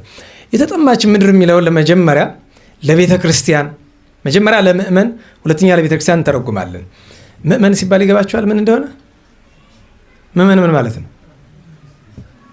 በቤተክርስቲያን ምእመን ሲባል ከስማቸው ነው ማለት ነው። የቃሉን ትርጉም አይደለም የሚነገር እሱማ አማኝ ማለት ነው። ምእመን ሲባል ግን በመጽሐፍ ብታገኘው ምንድን ነው ትርጉም? በክርስቶስ ያመኑ ቅድመ ልደት ጌታችን ከመወለዱ በፊት የነበሩ ጻድቃን አበው አሉ አይደለም? ማንን ነው የሚጠብቀው የነበረ? ኧረ ንገሩኝ። ጌታችን ነው የሚጠብቀው የነበረ መጥቶ እንዲያድናቸው። እነሱና በአዲስ ኪዳን ያሉ በብሉይ ኪዳንም የነበሩ ዛሬ በገነት ያሉ ቅዱሳን እና በምድር ያሉ ሁላችን በክርስቶስ ስንት አካል ነው የምንባለው? አንድ ነን አይደል? ያቺ አንዲት አካል ምን ትባላለች? ምእመን ማለት እሱ ነው። የሁሉ ክርስቲያን በክርስቶስ ያመኑ ሁሉ በሰማይም በምድር ያሉ የአንድነት ስማቸው ምን ይባላል? ምእመን። ስለዚህ ምእመንን ምድር ጽሜት አላት። ጽሜት የሚላት በምን ምክንያት ነው ቢባል ጌታን ስለተጠማች መምጣቱን ተስፋ ስታደርግ ስለቆየች። የተጠማ ሰው ሁልጊዜ ከአይምሮ የማይጠፋው አንድ ነገር ነው። እሱ ምንድን ነው? ውሃ አግኝቶ እስኪ ጠጣ አይደለም? በብሉይ ኪዳን የነበሩ በሲኦል የነበሩት በሙሉ ይጠብቁ የነበረ ማየ ሕይወት ጌታ እስኪመጣላቸው ነበረ። ለዚሁም መገለጫው ማን ነው ቢሉ መዝሙር 62 ላይ ቅዱስ ዳዊት ምን አለ? ቤተክርስቲያን ስትሄዱ ጸልዩት የተባል ነው። አምላኬ አምላኬ እገይ ሳቤከ፣ አምላኬ ወደ አንተ ገሰግሳለሁ ብሎ ቀጥሎ ምንድን ነው? ጸማት ነፍሴ ለከ፣ ሰውነቴ ማንን ተጠማች አለ። ስለዚህ ምእመን ክርስቶስን ተጠምታ ኑራለች። ኋላ መጥቶ ማየገቡ አፍሶ ጥሟን አርቆላታል። ለቤተ ክርስቲያን ቢቀጽሉም እንደዚያው ነው፣ ትርጉሙ አይለወጥም። ቤተ ክርስቲያን ምድር ጽሜት ቢላት፣ ለፍጻሜው ግን ምድር ጽሜት የተባለች ማናት? እመቤታችን። የተጠማች ማለት አንዲት ምድር ውሃ የሌላት ስትሆን የተጠማች ስትሆን ደረቅ ናት አይደለም? ምድር ጽሜት ባለው ምድር ይብስት ሲል ነው። ነናላችሁ አባ ጊዮርጊስ የጌዲዮንን ጸምር ነገር ሲያነሳ ምን አለ? ጸምረ ጌዲዮን ይላትና ይእቲ ይብስት ወይ እቲ ርህስት አለ። ይብስት ያላትም እሷ ናት ከፍዳ ከመርገም፣ ርህስትም ያላት እሷ ናት በጠለ መለኮት። ይብስት ሲላት ደረቅ አላል። ደረቂቱ ጸምር እሷ ናት። ለምን? ፍዳ መርገም አንድ ወገን፣ ሩካቤ ዘር ምክንያት ያሉ ናት ይብስት። አንዲት ሴት ይብስቱና መጽነስ ትችላለች? ንገሩኝ። አትችልም። ይብስቱና መጽነስ መውለድ አትችልም። እመቤታችን ምድር ጽሜት ያላት ወዲህ ይብስት ሲላት ነው። ማለትም ከፍዳ ከመርገም የራቀች፣ ፍዳ መርገም የሌለባት። ለምን? ሌላው ሁሉ ርጡብ ነዋ። ምንድን ያረጠበው? ፍዳው መርገሙ ጥንተ አብሶው በሙሉ። እመቤታችን ግን ከፍዳው ከመርገም ከጥንተ አብሶ ምንድናት? ይብስት ናት። ጽሜት ያለው ይብስት ተብሎ ስለሚተረጎም። እንዴት ዋላችሁ? ሁለተኛ ሴት ልጅ መውለድ የምትችለው ይብስቱን አይደለም። ጽሜት ያለው ይብስት ተብሎ ስለሚተረጎም ማለት ነው። እመቤታችንን ምድር ጽሜት ያላት የወንድ ዘር ምክንያት ሳይሆናት እንበለ ዘር እንበለ ሩካቤ እንበለ ብእሲ በህቱም ድንግልና ጸንሳ በህቱም ድንግልና ስለወለደች ምን አላት? ምድር ጽሜት። ያችን ምድር ጽሜት ግን ወደ እሷ ማን መጣ? ማየ ሕይወት ጌታ። ምድር ጽሜት ማየ ሕይወት ጌታ ከእርሷ እንበለ ዘር እንበለ ሩካቤ ስለተወለደ ምድር ጽሜት ዘኢሳይያስ የሚላት በዚያ ምክንያት ነው። በብዙ ምሳሌ መሰላታል እመቤታችን። እንዴት ዋላችሁ? የበትርን ነገር ስንነጋገር አታስታውሱም? በትር ምንድን ነው? ደረቅ ነው አይደለም? ደረቅ ያልነበትን ምክንያት ተናግረናል አይደለም? እንደዚያ ማለት ነው። ከፍዳ ከመርገም አንድ ወገን፣ ከዘር ከሩካቤ በሌላ ወገን። እመቤታችን ከዚያ ንጽሕት ስለሆነች ምድር ጽሜት አላት። ምድር ጽሜት ዘኢሳይያስ ማለት እሱ ነው። ነቢዩ ትምህርቱን ይቀጥላል። እንግዲህ በሰው አይታመኑም አለ። በሰው አይታመኑም ያለበትን ምክንያት ሲተረጉሙ አበው ምን አሉ? ከእንግዲህ በኋላ በሩቅ ብእሲ አይታመኑም። በማን ነው የሚታመኑ? በክርስቶስ። ክርስቶስ ምንድን ነው? አምላክም። እንዴት ዋላችሁ? አምላክም ሰውም። ታዲያ በሰው አይታመኑም ብሎ አለ። ጌታ ሰው ከሆነ በኋላ በቤታችን አንታመንም፣ በቅዱሳን አንታመንም። በሰው ሲል እግዚአብሔር ባላደረበት ተብሎ ነው የሚተረጉም። ለጌታ ሲሆን ሩቅ ብእሲ አይደለ አማናዊ አምላክ ተብሎ፣ ለቅዱሳንና ለእመቤታችን ሲሆን ግን ምንድን? ለምሳሌ እመቤታችን የምናምናት ማን ስላደረባት ነው? እግዚአብሔር። ቅዱሳንን የምናምናቸው ማን ቤት ስላደረጋቸው ነው? እግዚአብሔር። ወትሮስ ቅዱስ የተባሉ ስም ያድርባቸው አይደለም። እግዚአብሔር ካላደረበት ሰው ቅዱስ መባል አይችልም። በጆሯቸው ያዳምጣሉ እንጂ የደካሞች ሰዎች ልብ እውቀትን ትሰማለች። ደካሞች የተባሉ በቤተክርስቲያን ትርጓሜ ጣዖት የሚያመልኩት ናቸው። ደካሞች ሰው ደካማ ሲሆን አይደለ? በነገራችን ላይ ብዙ ጊዜ የድካማችን መገለጫ ሰው ጣዖት ሲያመልክ ድንጋይ እንዲህ ከድንጋዩና ከሰውየው ምን ይሻላል? እና እንዴት ብሎ ድንጋዩ አምላክ መሆን ይችላል? ይህ እኮ በጣም የመጨረሻ ደካማነት ነው። በነገራችሁ ላይ በሚታይ ነገር መታመን እኮ ደካማ ነው። እሱ ከእኔ በምን ተሽሎ እሱ እንዳምላክ ድንጋዩን አይደለም ተውትና እንዲሁ ከፍ ያለ ሰው ለምሳሌ በእውቀት ከፍ ያለው ሰው ያው ሰው አይደል ፈራሽ በስባሽ እንዲያውም እኮ መሞከሩ ጥሩ ስላለ ነው እንጂ እኮ ቢሞክሩት ቢያረጉት እኮ የለም ምን ብየማምነው እሱ እና በእውነቱ ሰነፍ ይላቸዋል። ጣዖት የሚያመልኩትን ሰነፍ ይላል። ከዚያ ይቀጥልና ከእንግዲህ ወዲህ ሰነፍ አለቃ ይሆን ዘንድ ግድ አይሉትም አለ። በብሉይ ኪዳን ብዙ ችግር ሰነፍ ከእንግዲህ ሎሌህ ዝም በል አይልህም አለ። እንዴት ዋላችሁ? ሎሌህ ያለውን ሲተረጉሙ ለጥሬ ዘሩ። በጥንት ዘመን ባሮች ቤት ውስጥ ያሉ ባሮች ጌታቸውን በፍጹም አይደፍሩም ከአንድ ነገር በቀር አሉ። ጣዖት አምልክ ለማለት ግን ይደፍሩ ነበር ይባላል። በእስራኤል ያሉ አገልጋዮች ሁሉ ጌቶቻቸውን ጣዖት እንዲያመልኩ እስከ መምከር ይደርሱ ነበር ይባላል። ትናንት ነው በቀደም ያነበብኩላችሁን ክፍል አታስታውሱም? ወደ ኢዮአስ ገብተው ሰገዱለትና ተነጋገሩታል አይደል? ልቡን ወደ ጣዖት ባሮቹ እኮ ናቸው የገዛ አገልጋዮቹ ጣዖት እንዲያመልክ አደረጉት። ሁለተኛ ነገር ምን አለ? ከእንግዲህ ሎሌህ ዝም በል አይልህም አለ። ሎሌህ የተባለ ለጊዜው ፈቃድህ ነው። ፈቃድ ታውቃላችሁ? እናንተ ፈቃዳችሁን የምታዙት ፈቃዳችሁን የሚያዛችሁ። ፈቃዳችን ባሪያ መሆን የለብንም። የስጋ ፈቃድ አየህ። ለፍጻሜው ግን ሎሌ የተባለ ብዙ ታሪክ ብዙ ሀተታ የሚያመጣ ነገር ነው። ግን ሎሌ የተባለ ዲያብሎስ ነው። ለምን? ወዶም ባይሆን በግዱ ቅዱሳን መንገድ ላይ ያገኙት ስመ እግዚአብሔር የጠሩበትን ና የት እየሄድክ ነው? አባ መቃርስ የት ነው የምትሄድ? እዚህ ገዳም ምን ልታደርግ? አባ ገሌን ልፈትነው። በምንድን ነው የምትፈትነው? በዚህ አትፈትነው ብሎ እንዳይከለክሉት እሱ ስልጣን እግዚአብሔር ነው። ምን ይላሉ? እሺ ሄድ። ማታ ተመልሶ ይመጣል። ጥውልግ ብሎ ምን ወንክ? ስንት ደክሜበት ጫፍ አድርሼው ዛሬ ምን እንዳበረታው አላውቅም። ድሳት የላሰ መነኩሴ ሆኖ ጠበቀኝ እኮ። ምክንያቱም ከእሱ ፍጥነት በላይ እሳቸው ፈጥነው ሂደው ተው ዛሬ እንዲህ ሊያደርግ ነው ተጠንቀቅ ብለው ተመጣው እኮ ነው። አስባችሁታል? እና አባ ዮሐንስ የጎንደ ተክለ ሃይማኖቱ ጋኔኑን ና ይህን ድንጋይ ተሸከም እና ይህንን መስኖ ስራልኝ። አላያችሁትም? መስኖን ሰይጣን የሰራው መስኖ አለ እኮ እዛ ስራዬ ብሎ ያዝ እና ይሄን ደግሞ በዚህ ገደል እንሄዳለሁ እንዴ ሄደ ስራው። ታዲያ ችግሩ ምንድን ነው?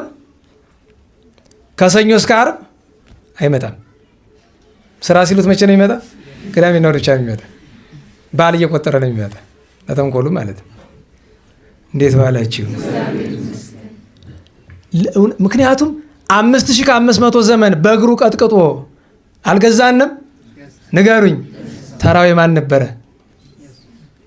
ግን አላወቅንበትም። ስለዚህ ሎሌህ ዝም በል አይልህም፣ አያዝህም ተባለ አይደለም? አሁን እኛ ሰይጣን እኛን የሚያዝበት ዘመን አልነበረም። ነገር ግን በፈቃዳችን እንዳይሆን ሆነ። እንዲያ ያለ ይቀጥላል። ሰዓት ለመቆጠብ ይበቃናል። ምድር ጽሜት ዘኢሳይያስ ከተባለች ከእመቤታችን በረከት ያሳደረብን የነቢዩ በረከትም ይደርብን።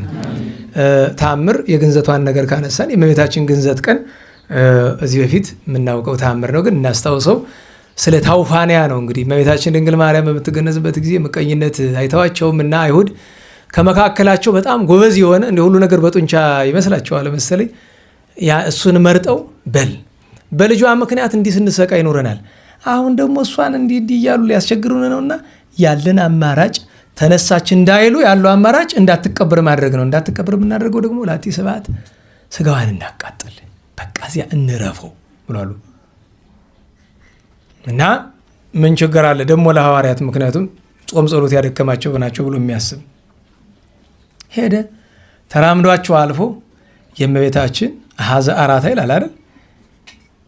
እመቤታችን ተገንዛ ያለችበትን አልጋ ገና በእጁ ሲይዝ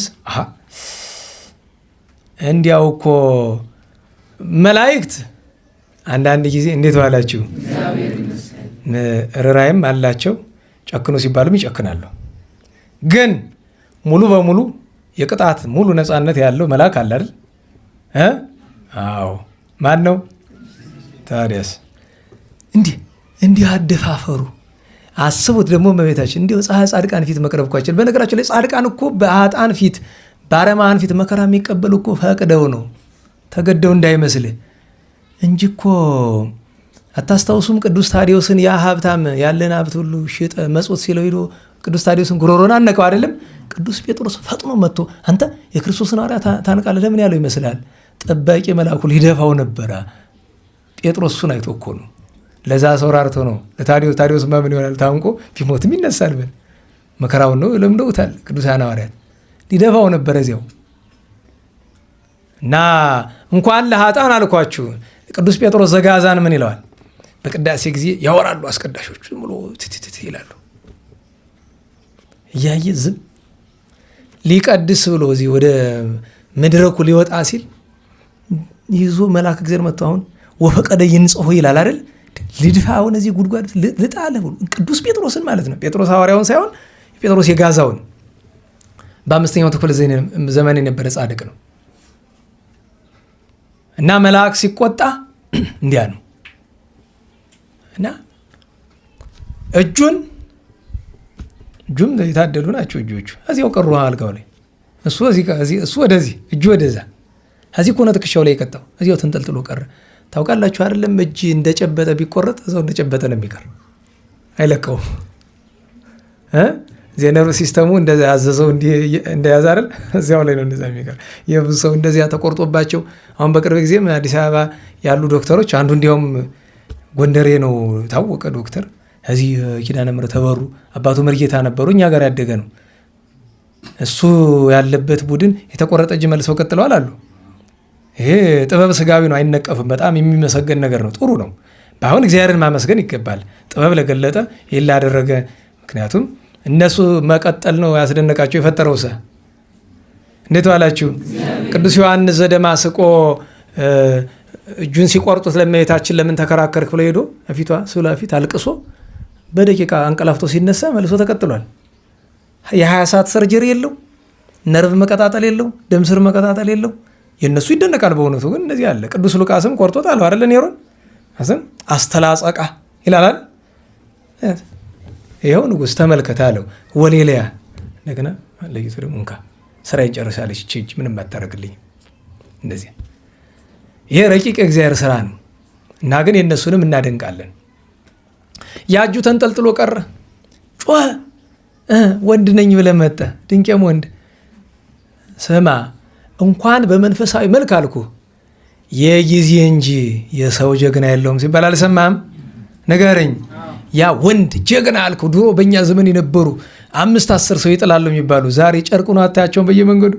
አየኸው? የጊዜ እንጂ የሰው ጀግና የለውም የሚባል ለዛ ነው። ጮኸ፣ አለቀሰ። ሐዋርያትን ወደ ጌታችን ለመነ። ሐዋርያትን እየተንገበገበ ሲለምናቸው ኧረ እኛ አንተው እናስፋለምን የተደፋፈርክ ወደ እሷ ነውና ለምን አሉ። የአምላክ እናት ሆይ አምኜብሻለሁ ራሪልኝ አለ።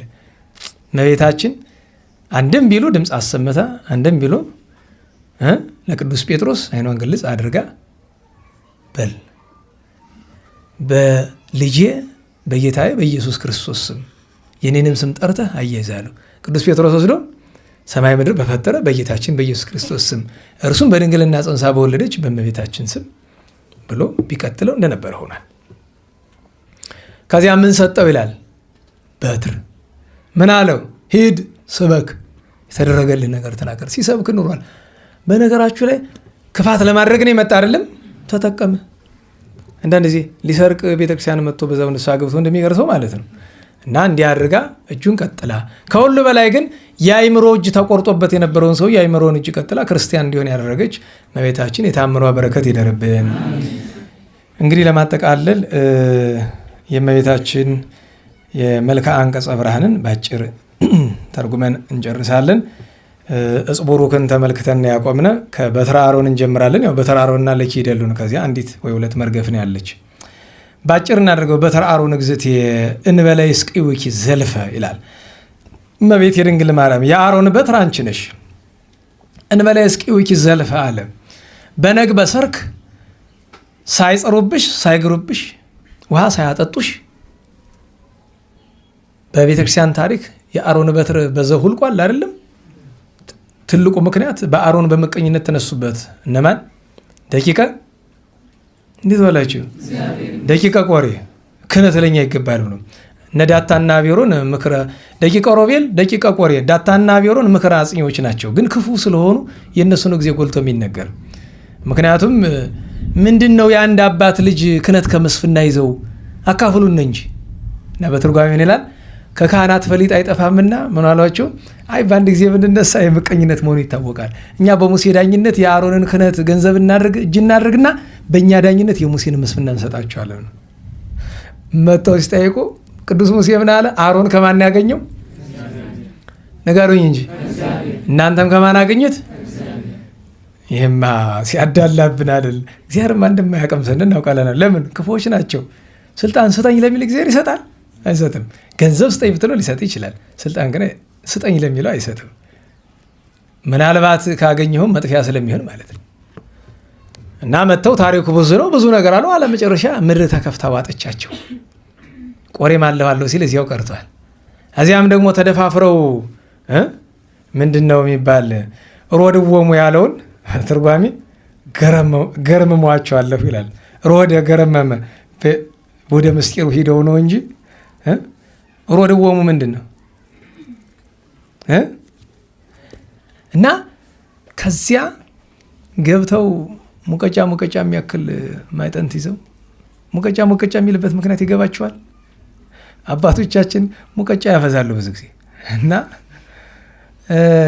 በመዝሙር 48 ላይ ተግሳጽ ለኩሉ ላይ ቅዱስ ዳዊት እጓለመያውሰን ዘክብሩቱ እያይመርቦ ኮነ ከመንሳ ዘአልቦ ልብ ወተመሰሎሙ አለ እና ልብ እንደሌላቸው እንደ ፈረስ እንደ በቅሎ ሆነ የሰው ልጅ አለ እና ተርጓሚናል ልብማ ሙቀጫ የሚያከላላቸው አይደል? ፈረስ ልብ የለውም እንዴ?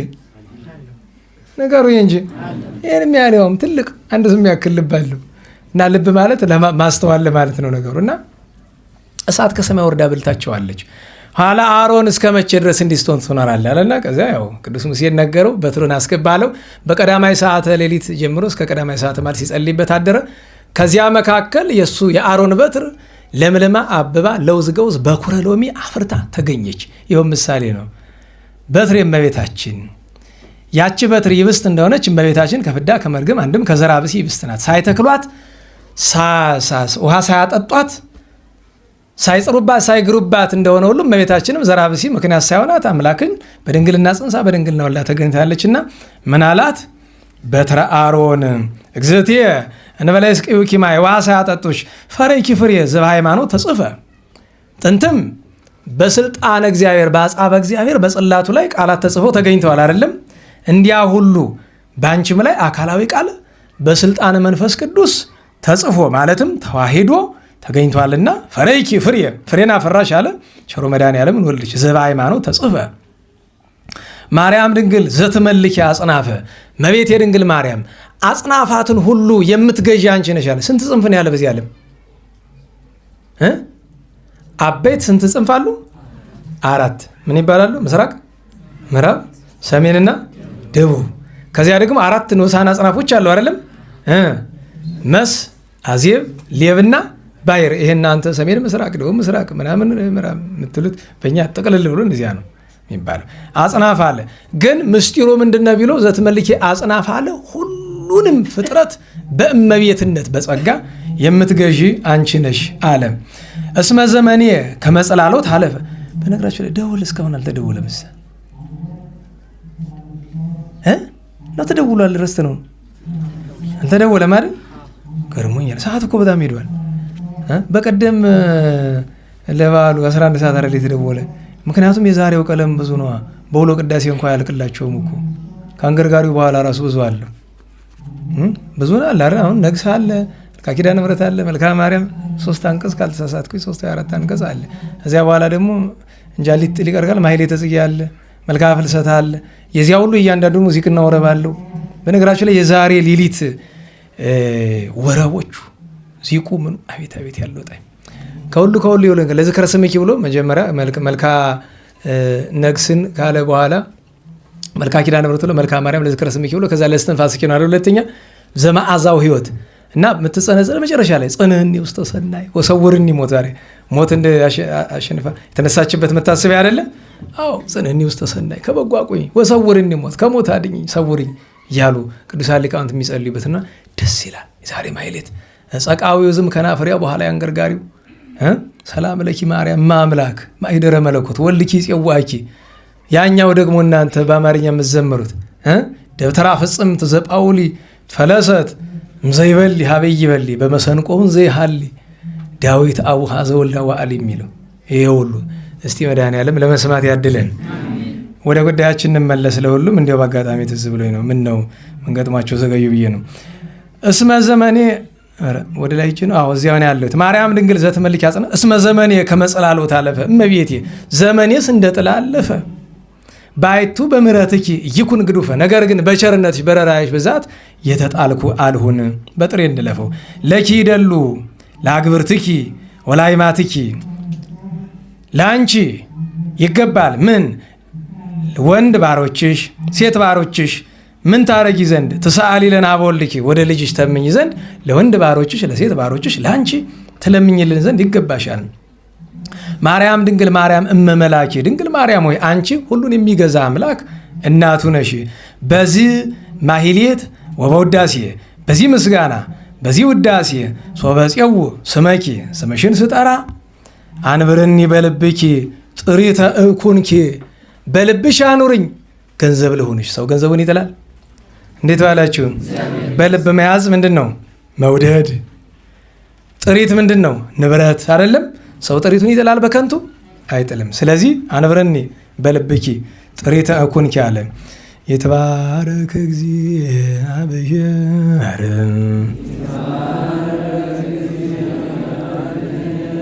እኩታ ኳቲ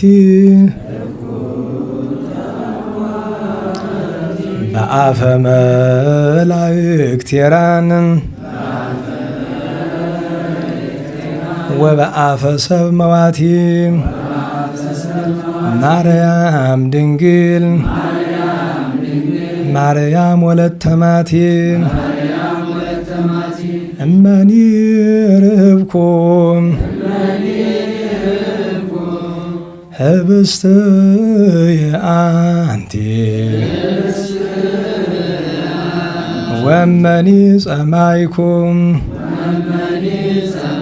ፍቅረ ኪእሰቲ። እንግዲህ ይሄ መርገፍ ይባላል። ማጠቃለያ የተባረከ እግዚአብሔር እኩታ አኳቲ ምስጉን የተመሰገነ እግዚአብሔር ይክበር ይመስገን። በአፈ መላእክት ሄራን በተመረጡ በተመሰገኑ ቸር በሆኑ በመላእክት አንደበት ወአፈ ሰሙዓቲ በሟች በሆነ በሰው አንደበትም ማርያም ድንግል ማርያም ወለተ ማቲ ድንግል ማርያም አንቺ የማቲ ማቲ ማለት ከመቤታችን ሀረገ ትውልድ ካሉ ደጋግ አባቶች ጻድቃን አንዱ ነው። ማቲ የምታገኙት በሉቃስ ወንጌል ምዕራፍ 3 ቁጥር 4 ላይ ታገኙታላችሁ። ማቲ ወለተ ማቲ ይላታል። እመኒ ርብኩ እመቤቴ ቢርበኝ ለምን እጨነቃለሁ? ህብስቴ አንቲ ይሄ የሚገባው ተማሪ ነው። ይርበኛል ብሎ ተማሪ የማይፈራ ለምን ይመስላል? በእንተ ስማ ለማርያም ብሎ ይበላል። እመኒ ርብኩ ህብስቴ አንቲ ቢርበኝ እንጀራዬ አንቺ ወመኒ ጸማይኩ ፍቅረኪ ሰቲ ቢጠማኝ ውሃ እንኳ ባጣ ፍቅርሽን ጠጥቼ ያድራለሁ አለ። ማጠቃለያ ስብሐት ለኪ ማርያም በስብሐት አውፈናዊ ልጁን ለኩነተ ስጋ በላከ በአብ ምስጋና ድንግል ማርያም ምስጋና ይድረስሽ። ስብሐት ለኪ ማርያም በስብሐት ወልድ ተፈናዊ ለኩነተ ስጋ ዓለምን ለማዳን በተላከ በወልደ እግዚአብሔር ምስጋና እመቤቴ ወይ ምስጋና ይድረስሽ። ስብሐት ለኪ ማርያም በስብሐተ መንፈስ ቅዱስ ማህያዊ አዳኝ መጽንኢ መንጽኢ ማህያዊ በሆነ በቅዱስ መንፈስ ምስጋና እመቤቴ ክብር ምስጋና ይድረስሽ። አሜን። ዲበ ጸሎትነ አይዛነ መንፈስ ጽሉይ በእኛ ጸሎት በምንለምንሽ ላይ የማዳመጫ ጆሮ አይዛነ መንፈስ አለ። ከልብ የሚያዳምጡበትን ጆሮ ለእኛ ስጭን። በምስጢሩ እንዲያው ስሚነ ነው። ወዲህ በዛቲ ጸሎት ሰላመካዊ የት ነው የምታውቁት? ይሄን እንዴት ባላችሁ? ወዲህ በዛቲ ጸሎት ሰላመካዊ ለዓለም ዓለም ዘልፈ ምስሌን አለዊ ሰቆቃወ ድንግል አትደግሙም ማለት ነው። እዚህ ግን ምን ያለ? ወዲህ በዛቲ ጸሎት አይደለም ያለ፣ ወዲህ በዛቲ መቅደስ ነው ያለ። ሰላመካዊ በዚህች መቅደስ ላይ ሰላምሽን አፍሽ ያለ የትንሣኤዋ የእርገቷ ሰላም በሁላችን ላይ ይደርብን። ያመስጋኝ የምስጋና የተመስጋኟ በረከት ይደርብን። እንግዲህ ነገ የእመቤታችን ዓመታዊ በዓል ነው። እግዚአብሔር ላደለው ሥጋው ደግሞ መቀበያ ሰዓት ቀን ነው። ላላደለው ደግሞ ሊያስቀድስ ማሕሌት ሊያዳምጥ ይችላል። እግዚአብሔር መድኃኔዓለም ብርሃነ ትንሣኤዋን ይግለጥልን። ቅዱስ ጊዮርጊስ ቅዱስ ጋር ዓመታዊ በዓላቸው ነው። ቅዱሳን ሐዋርያት አሉ። እንግዲህ ሆነም ቀረም ነገ ትልቁ ሙያ የሚሆነው ማስቀደሱ ማሕሌት ማዳመጡ እንዳለ ሆኖ ምጽዋት ጥሩ ነው። በሰዓት ተገናኝተን እንማራለን። እንግዲህ ከዚህ በኋላ የመልካ ውዳሴ መልካ አንቀጸ ብርሃን ስለጨረስን ሌሎች መደበኛ ትምህርቱ ግን ይቀጥላል። እግዚአብሔር እስካደረሰን ቀን ድረስ ቸሩ መድኃኔዓለም ሁላችንም ለዚያ ሰዎች ይበለን። ስብሐት ለእግዚአብሔር ልዑል ወለወላዲቱ ድንግል ወለመስቀሉ ክቡር ዕፀ ሣህል አሜን።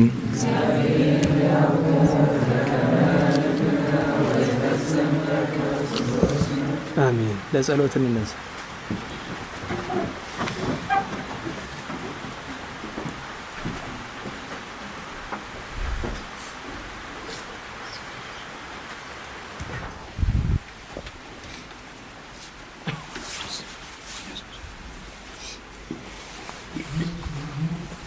ስብሐት ለአብ ስብሐት ለወልድ ስብሐት ለመንፈስ ቅዱስ ስብሐት ለአብ ስብሐት ለወልድ ስብሐት ለመንፈስ ቅዱስ ስብሐት ለአብ ስብሐት ለወልድ ስብሐት ለመንፈስ ቅዱስ ስብሐት ለእግዝእትነ ማርያም ድንግል ወላዲተ አምላክ ስብሐት ለመስቀለ እግዚእነ ኢየሱስ ክርስቶስ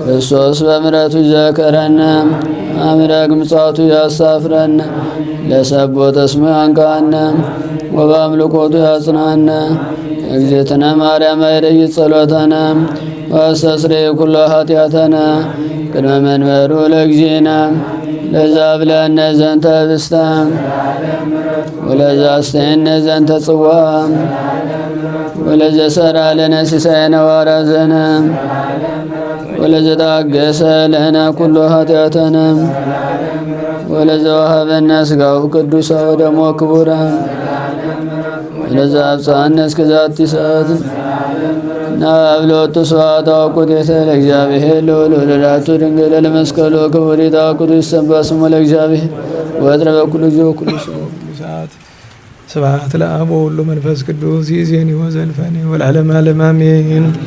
አውሎግሶን አውሎግሶን አውሎግሶን በእንተ አብ ወወልድ ወመንፈስ ቅዱስ አቀበት ለወጡ ቁልቁለት ለወረዱ ርጥብ ለተሰባቸው ደረቅ ለነደደባቸው ለረዱ ለተራዱ ለዘከሩ ላዘከሩ ስመ እግዚአብሔር ስመ ማርያም ድንግል ስመ ቅዱሳን ለጠሩ እግዚአብሔር አስበ ቅዱሳን ይሰብልን።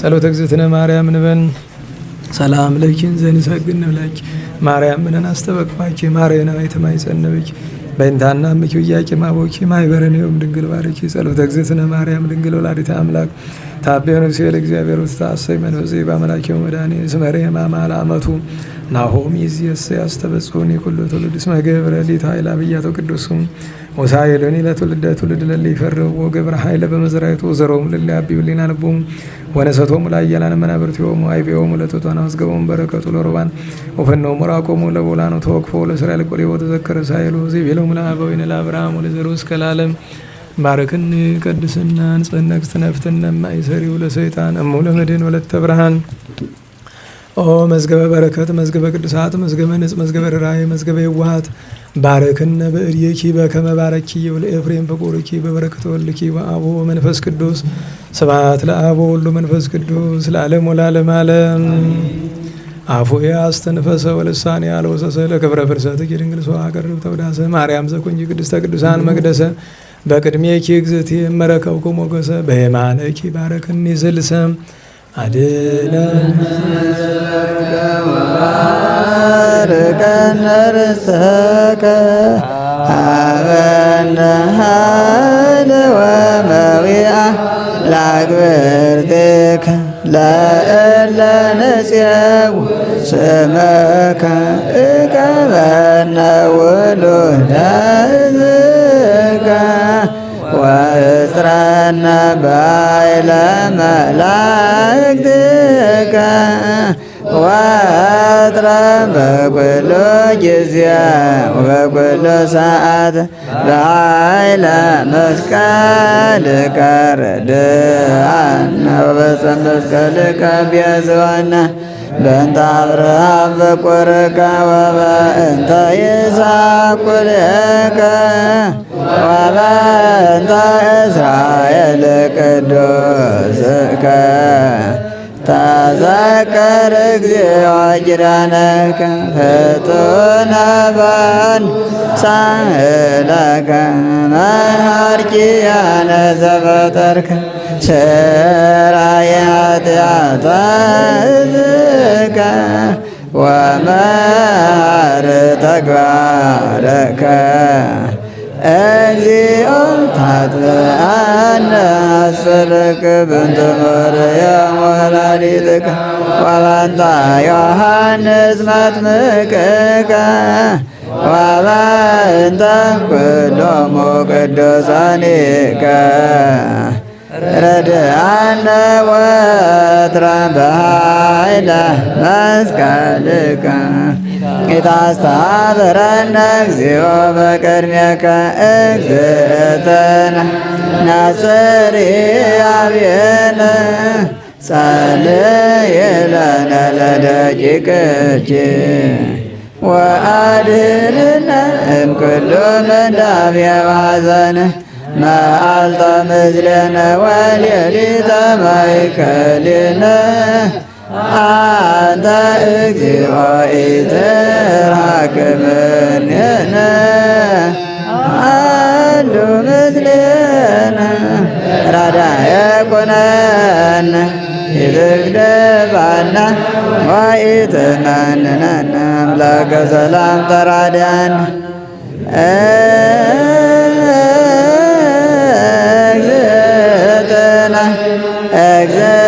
እግዝእትነ ናጽሪ አብየነ ሰላመ ወልድኪ ያሉ ምስለነ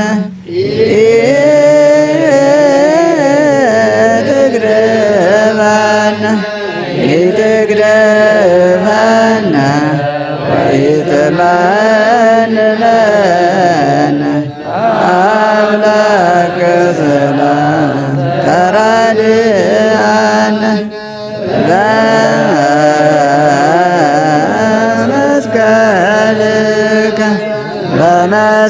በመስቀልከ ባርከነ መርቆሬዎስ አበኩለነ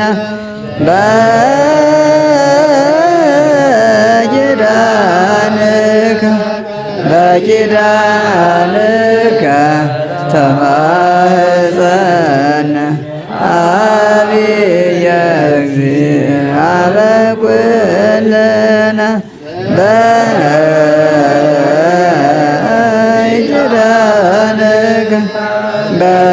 በኪዳንከ ተማህፀነ እፀ መስቀል ሞገሰ ኩለነ